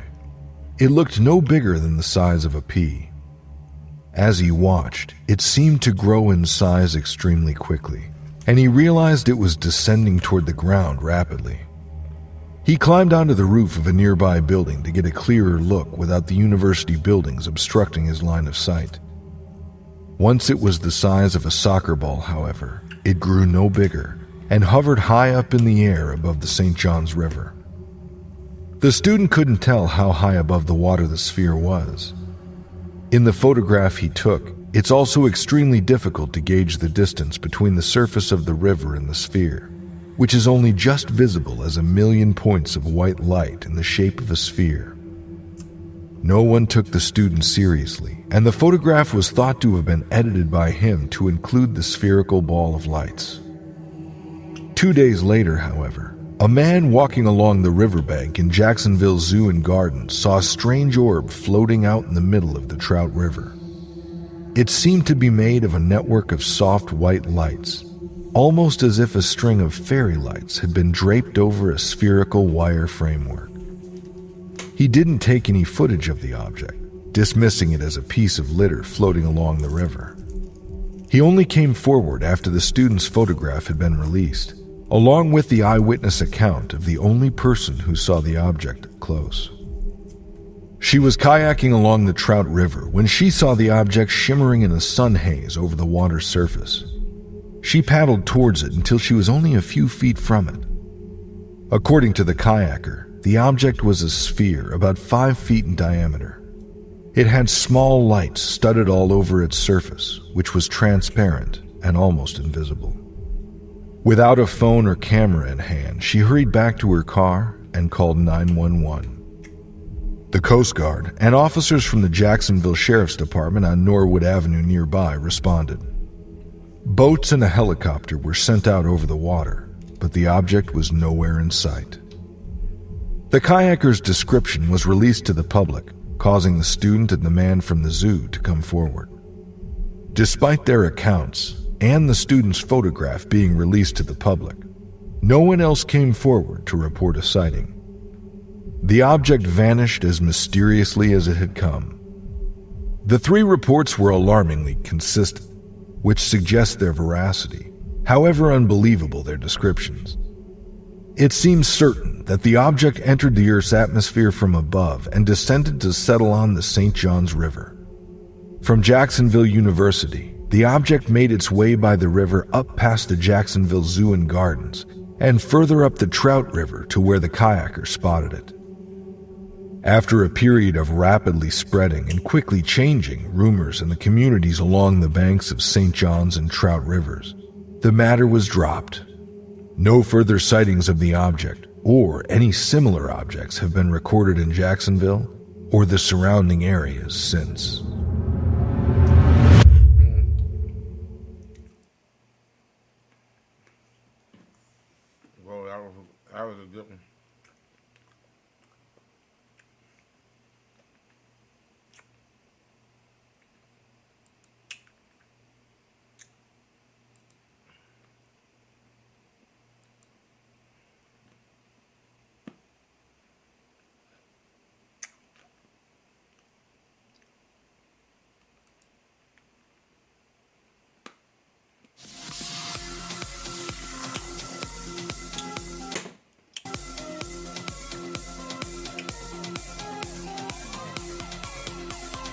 Hey, what's up, guys? Hope everybody's doing well and having a great day. In this video, we're going to analyze some video footage from the close encounter that a family is claiming to have had involving 100% non-human creatures in their backyard following a sighting above Las Vegas of what looked like a bright green fireball. A typical meteor is what it looked like, soaring through the sky above Las Vegas, moving at around 40,000 miles per hour. Meteors are fast, and when they impact the ground, they leave a crater. There's a debris field usually that spans for, a specified distance depending on how big the meteor was, or meteorite. Once it enters the atmosphere, it's called a meteorite. And the signature on the ground should have looked something like that. The photo that I showed you guys right there, that's from the backyard of where the incident occurred in northwestern Las Vegas, but that's a still image from Google Earth that goes back to 2022. But I never saw any photos of the ground following this impact of some sort of an object that supposedly impacted the ground. But what I'm thinking is this thing may have impacted the ground and just simply ended up in their backyard, because if it would have landed in their backyard, I've seen helicopter footage of their backyard from just a couple of weeks ago, and there was no impact crater and there was hardly any disturbance at all other than tire tracks back there like you see right there. So I was tagged in a couple of videos. Carlos shared this video with me, and this segment right here, they were coming out of the backyard and it's very dark over there, and they took off running, and I'm going to show you guys the video that we're going to analyze here in just a second. And I was very skeptical until I analyzed this video right here. And here we go. I'm going to show you guys what I found. This is the segment where they're coming out of the backyard. They're showing this man right here what they saw, and I think they may have seen what they were describing by the way they're acting here as they're coming out of the backyard. It has a little bit of narration. Here we go.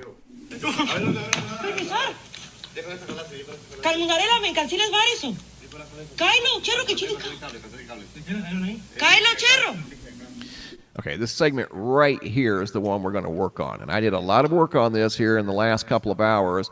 Off in the distance over here is the only look that we have in the backyard, and it's very dark over there. You can't really see too much, right? This man here, he's investigating what they say they saw back here in their backyard. So again, the only thing I can think of is if something did happen, number one, this thing did not land in their backyard because there were no images of any type of impact crater in their backyard. Maybe it impacted somewhere else and just somehow or another ended up in their backyard. But what I did, I slowed this down as slow as I could go. I zoomed in on this darkness over here. I lightened it up. And sure enough, you're going to be able to see something over there in the darkness. And notice both of these gentlemen here, they're looking in the same direction. Their heads are pointed in the same direction. They're both focused on something over there in the darkness. And you could tell they were very excited when they came running out of the backyard. So now we're going to go in close. I do some enhancement work, and I make this area over here that's very dark, I make it bright. And I use multiple techniques as you're going to see something start to appear over here that looks like for lack of a better description, a large stick man. See something over there moving around. You can see what could be interpreted as a torso. You could see what could be interpreted as a head. You could see what could be interpreted as an extremity here, an extremity down here, here. Look, there's something there moving. Totally something moving. And they're both looking in that direction. So was there something over there in the dark? According to this video, yes. But I'll leave that up to you guys to decide. All I did was add some light to the darkness over there. And this is in the backyard of where they claim to have seen 100% non-human creatures in their backyard that were somewhere between the neighborhood of 8 and 10 feet tall. And I know that's hard to wrap your mind around. It's hard for me to wrap my mind around it. But this is the original video, and all I've done to it is lighten it up and use some techniques that kind of pull forward things that we may not be able to see in the dark, right? He's trying to say this whole... There's the head right there. That's the neck, the chest. What's in the shoes? Remove layers of darkness, and there you go. There is something there. Exactly what it is, guys, I don't know, but I will say this. I'm not as skeptical as I was before I started working on this segment right here.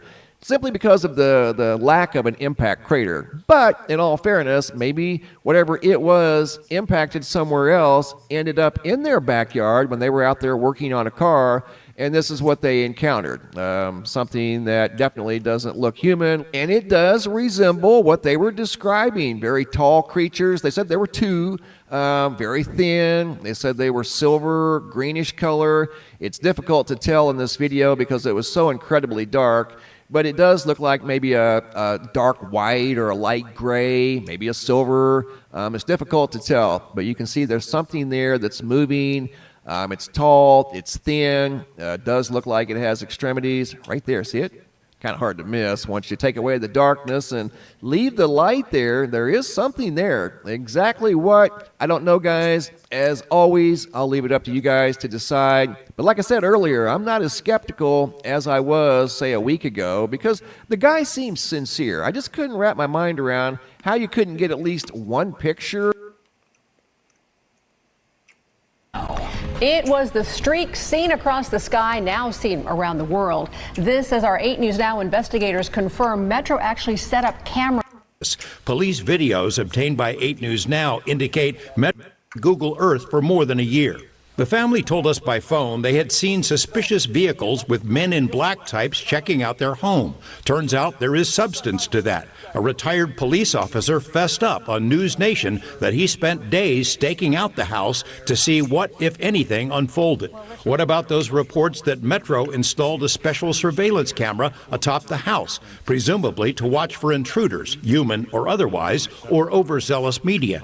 Turns out that's true as well. Metro confirmed as much in a statement to 8 News Now's David Charnes. The system stayed on the roof for days. What about the Ring camera video with the weird noise? The main witness, Angel, intimated to us the video was recorded by one of his neighbors, and the audio was from the April 30th UFO crash. It wasn't. The security camera video was recorded in mid-April, according to the man who first posted the clip. He doesn't want his name used, but says the recording was from a fireball that passed over his home in the southwestern part of the valley 2 weeks prior to the alleged alien encounter. The family declined to be interviewed by us, but members have spoken elsewhere and stick to their claims of seeing aliens in the backyard.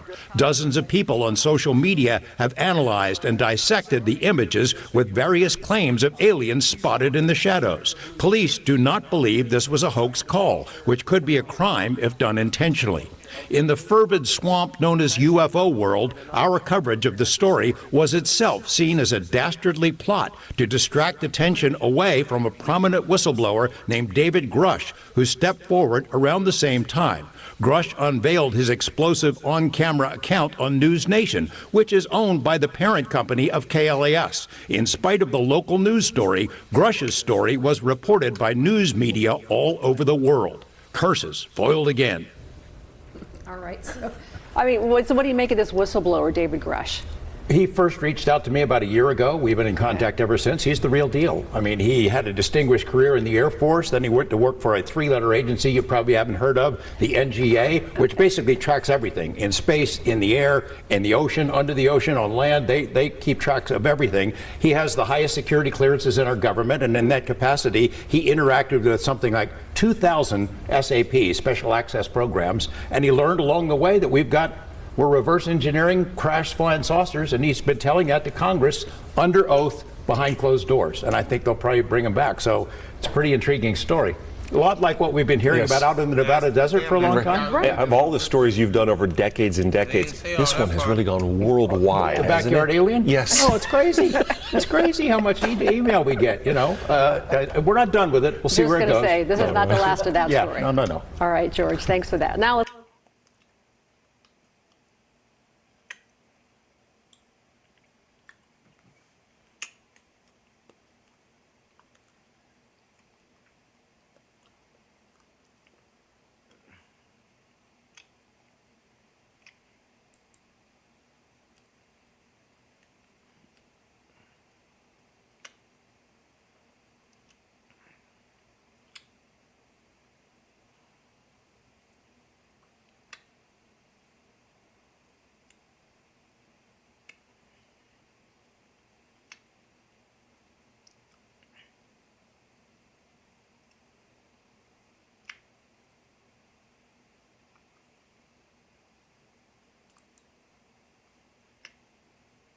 I'm just noting what's super obvious.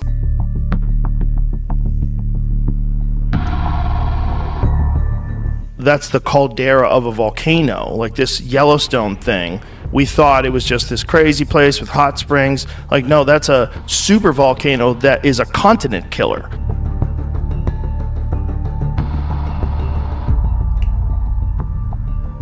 A sleeping beast is about to awaken. I'm merely calling for an acknowledgement of what we're watching, which is not what, and I'm certainly not backing. We're talking about a 100-foot wide crack that's appeared on the supervolcano underneath Yellowstone National Park. And guess what? Scientists warn us this drastic change has amplified Yellowstone's sudden eruption risk by a whopping 320%. And when it happens, it'll be a catastrophe. So let's dive right in and uncover all the details. Norris Geyser Basin and Steamboat contributing to the increased risk? But before we get into the details, let's get you brushed up with some facts. So for starters, we're venturing into the heart of Yellowstone's oldest thermal sanctuary, the Norris Geyser Basin, a blistering region with thermal features dating back a jaw-dropping 115,000 years. Here, the temperature dares to scale to an astonishing 459 degrees Fahrenheit, just 1,000 feet beneath the surface. But there's more. Here resides the Steamboat Geyser, a true testament to Yellowstone's dynamic landscape. This towering 400-foot tall geyser used to be a rare spectacle, erupting occasionally with unpredictable pauses stretching between 4 days to 50 years. But hold on. The game changed in March 2018. Now Steamboat struts its grandeur as often as once a week. Its 32 eruptions in 2018 shattered previous records, only to outdo itself with an astonishing 48 eruptions the following year. Which begs the question, is this linked to the increase in the sudden eruption risk by 320%? Let's find out. As it turns out, the geyser's erratic behavior is merely a fraction of the story. Scientists are captivated by the rhythmic dance of the basin itself. In an 8-year span from 1996, an 18-mile-long strip rose nearly 5 inches, only to dip back down by almost 3 inches in the next 8 years. Then, out of nowhere, it surged up again at an unprecedented pace of almost 6 inches a year. A powerful 4.9 magnitude earthquake shook the basin in March 2014, stalling this relentless uplift. Since then, the ground has oscillated between sinking and rising until 2019, when it finally began to descend. Yet today, the basin sits proud, standing about 5 inches taller than it did in 2000. But can there be another factor contributing to the 320% increase, you wonder? Well, the hint is a supervolcano. Supervolcano means super destruction. A supervolcano eruption under Yellowstone National Park would be unlike anything the world has ever witnessed. Supervolcano means super destruction.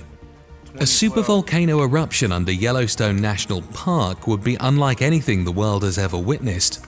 The biggest natural threat to human existence on Earth is posed by the 20 supervolcanoes that exist. The Yellowstone supervolcano has only erupted 3 times in the past 2.1 million years, despite scoring an 8 out of 8 on the Volcanic Explosivity Index. The 4th time might be sooner than you think. A 640,000-year-old eruption was the most recent.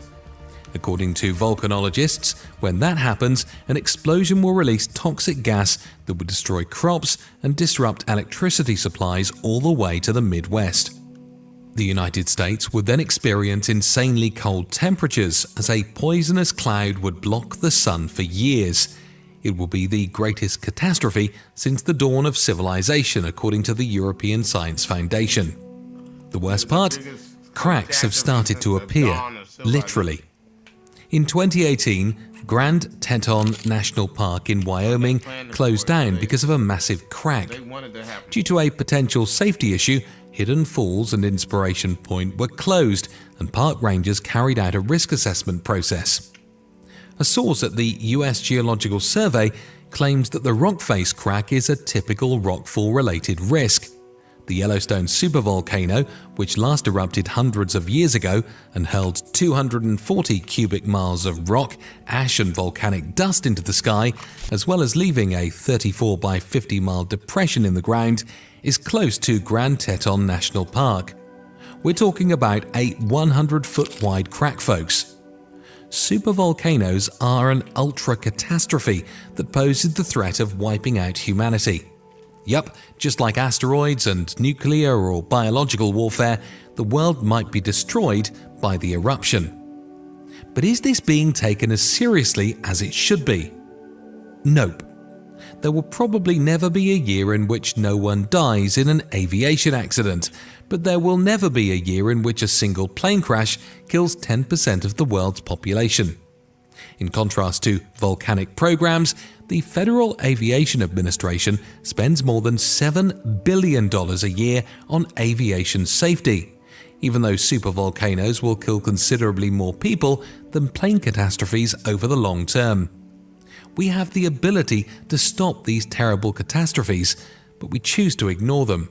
And by doing this, we expose ourselves to dangers we cannot anticipate. A massive active volcano is directly over Yellowstone National Park. Pay close attention to this. Although Yellowstone has been a national park since 1872, scientists didn't completely understand the volcano's size until the 1960s. They also didn't understand that it was fully living and still posed a threat of a catastrophic eruption until the 1980s.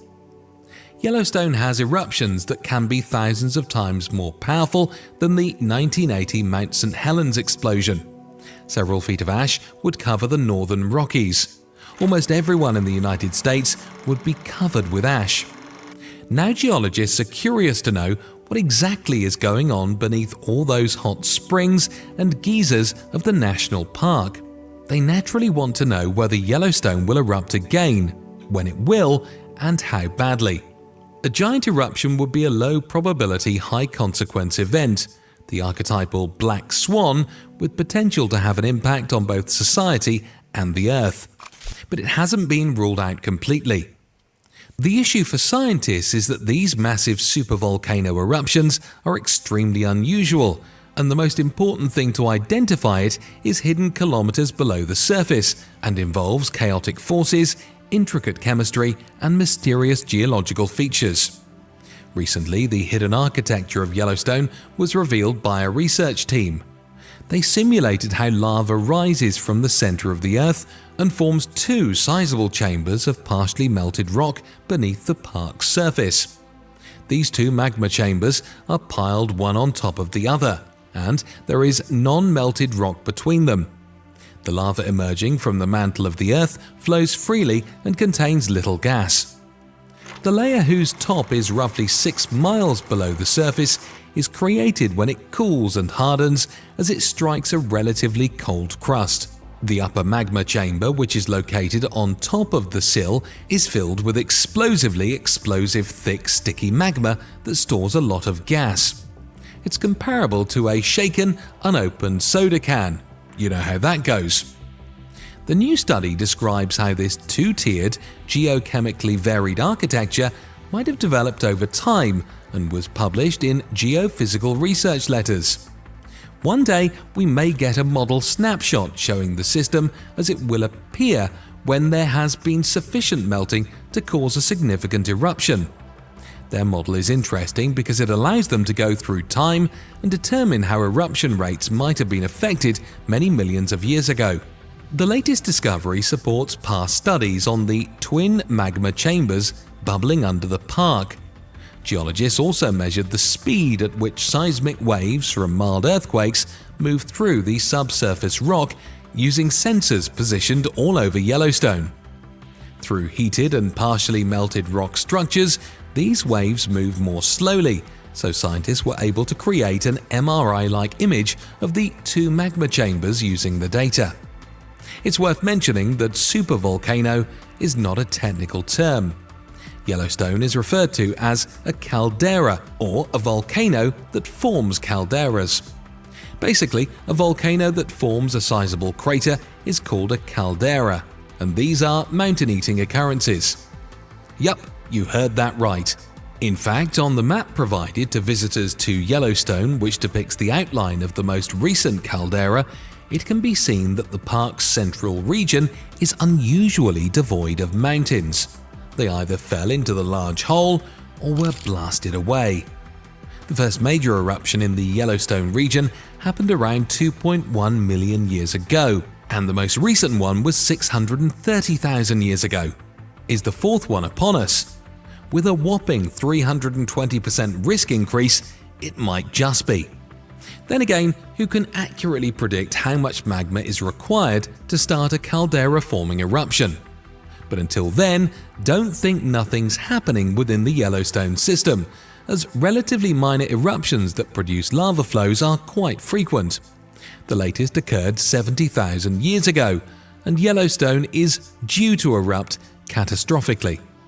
But you see, volcanoes don't act in predictable machine-like ways, and that alone should be a massive concern for us all.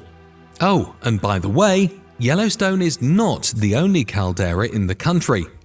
The Long Valley caldera in California, next to the well-known ski resort of Mammoth Mountain, is one of the several worth mentioning, and the US Geological Survey conducts just that. It is located just east of Yosemite National Park and erupted about 700,000 years ago. So even though a large eruption is rare, it could still have minor eruptions that are very disruptive and deadly, and which might even be causing the increased risk of a sudden eruption. In fact, California has 7 volcanic areas with molten rock zones underneath the surface. On the San Andreas Fault, a magnitude 6 or bigger earthquake is about as likely to occur in California as a volcano eruption. Now you must be wondering, what would happen if this supervolcano did erupt? First, an insane amount of ash and sulfur would be thrown into the air. In turn, that might ruin crops and potentially change the environment. We know that because the enormous Mount Tambora eruption in 1815 caused agricultural failures, harsh weather, and a drop in world temperatures. The magma bubbling underneath Yellowstone is a powerful heat source, which is why there are so many beautiful geothermal features scattered around the national park. Features that can be lethal if you're careless. But wait, what is it about supervolcanoes that makes them so deadly? Well, first, you need to understand that a volcano with an eruption magnitude of 8, the highest value on the Volcanic Explosivity Index, and a volume of deposits for that eruption greater than 1,000 cubic kilometers, are classed as a supervolcano.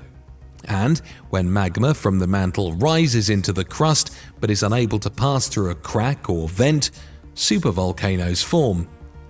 A rising magma pool gradually builds up enormous pressures until it violently ruptures through the crust. This can take place at hotspots like the Yellowstone caldera or subduction zones like Toba.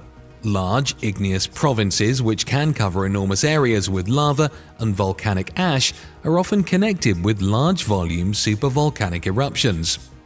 These have the potential to annihilate species and affect the environment permanently, as by starting a mini ice age. With calderas that were formed from massive eruptions that cover a hotspot beneath the Yellowstone Plateau, the volcanism at Yellowstone is relatively recent. The Island Park caldera, Henry's Fork caldera, and Yellowstone caldera were created by the 3 mega eruptions which took place millions of years ago. The Huckleberry Ridge Tuff, formed by the Island Park caldera super eruption 2.1 million years ago, was the largest and produced 2,500 times as much ash as the Mount St. Helens eruption in 1980.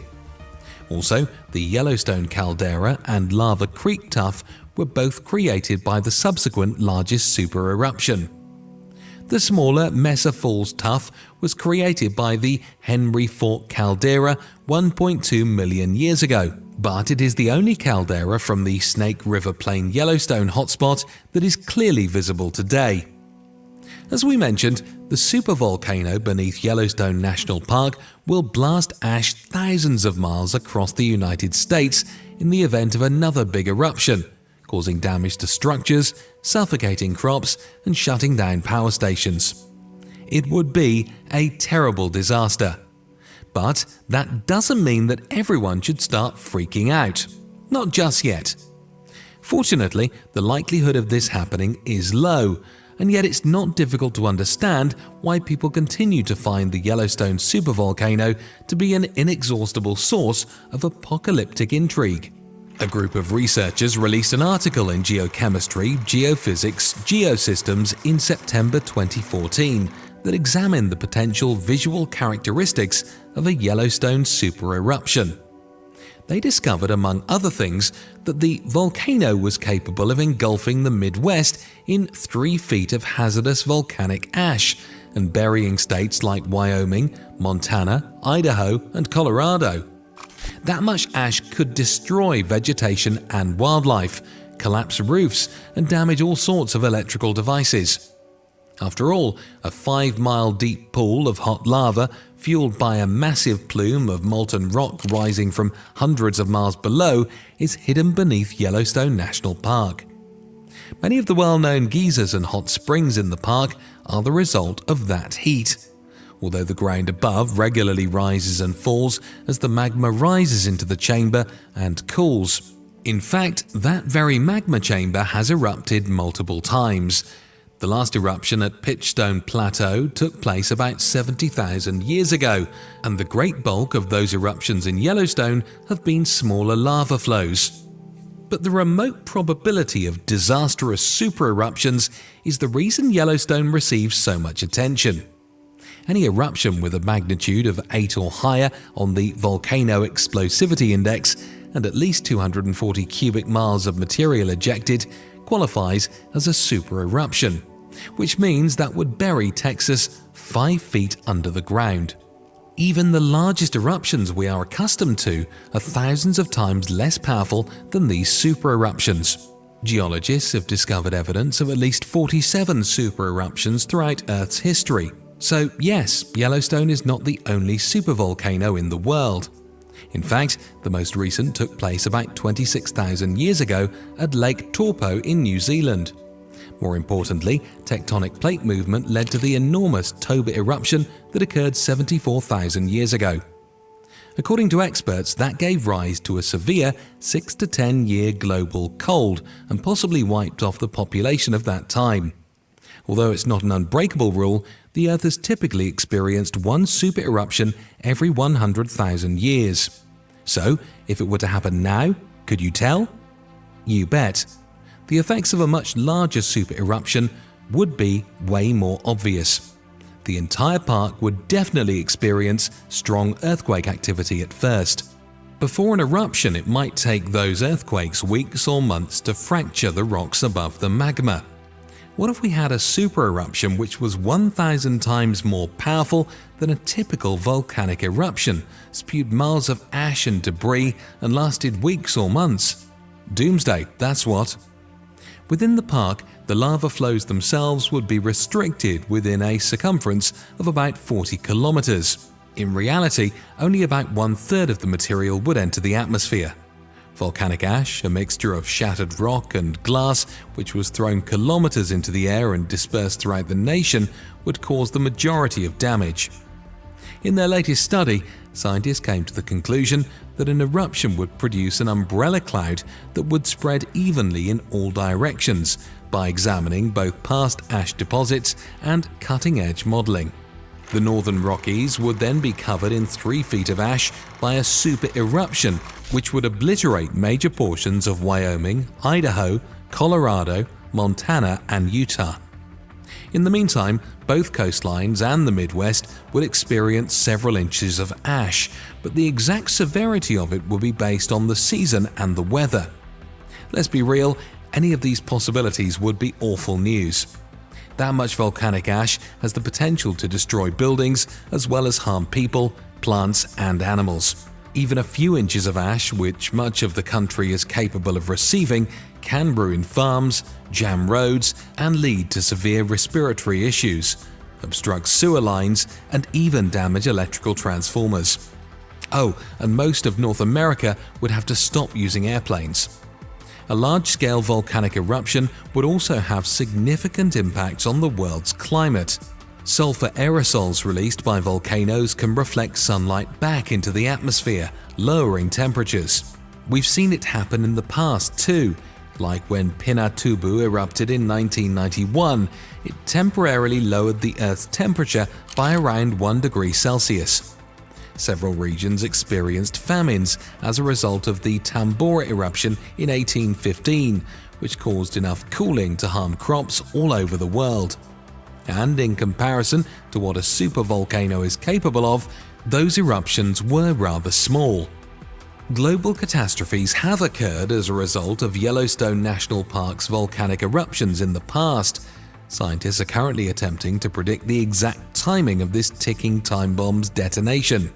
Volcanologists who have been monitoring this activity since 1923 estimate that between 2004 and 2009, the ground rose by around 25 centimeters. But in 2010, the ground started to sink.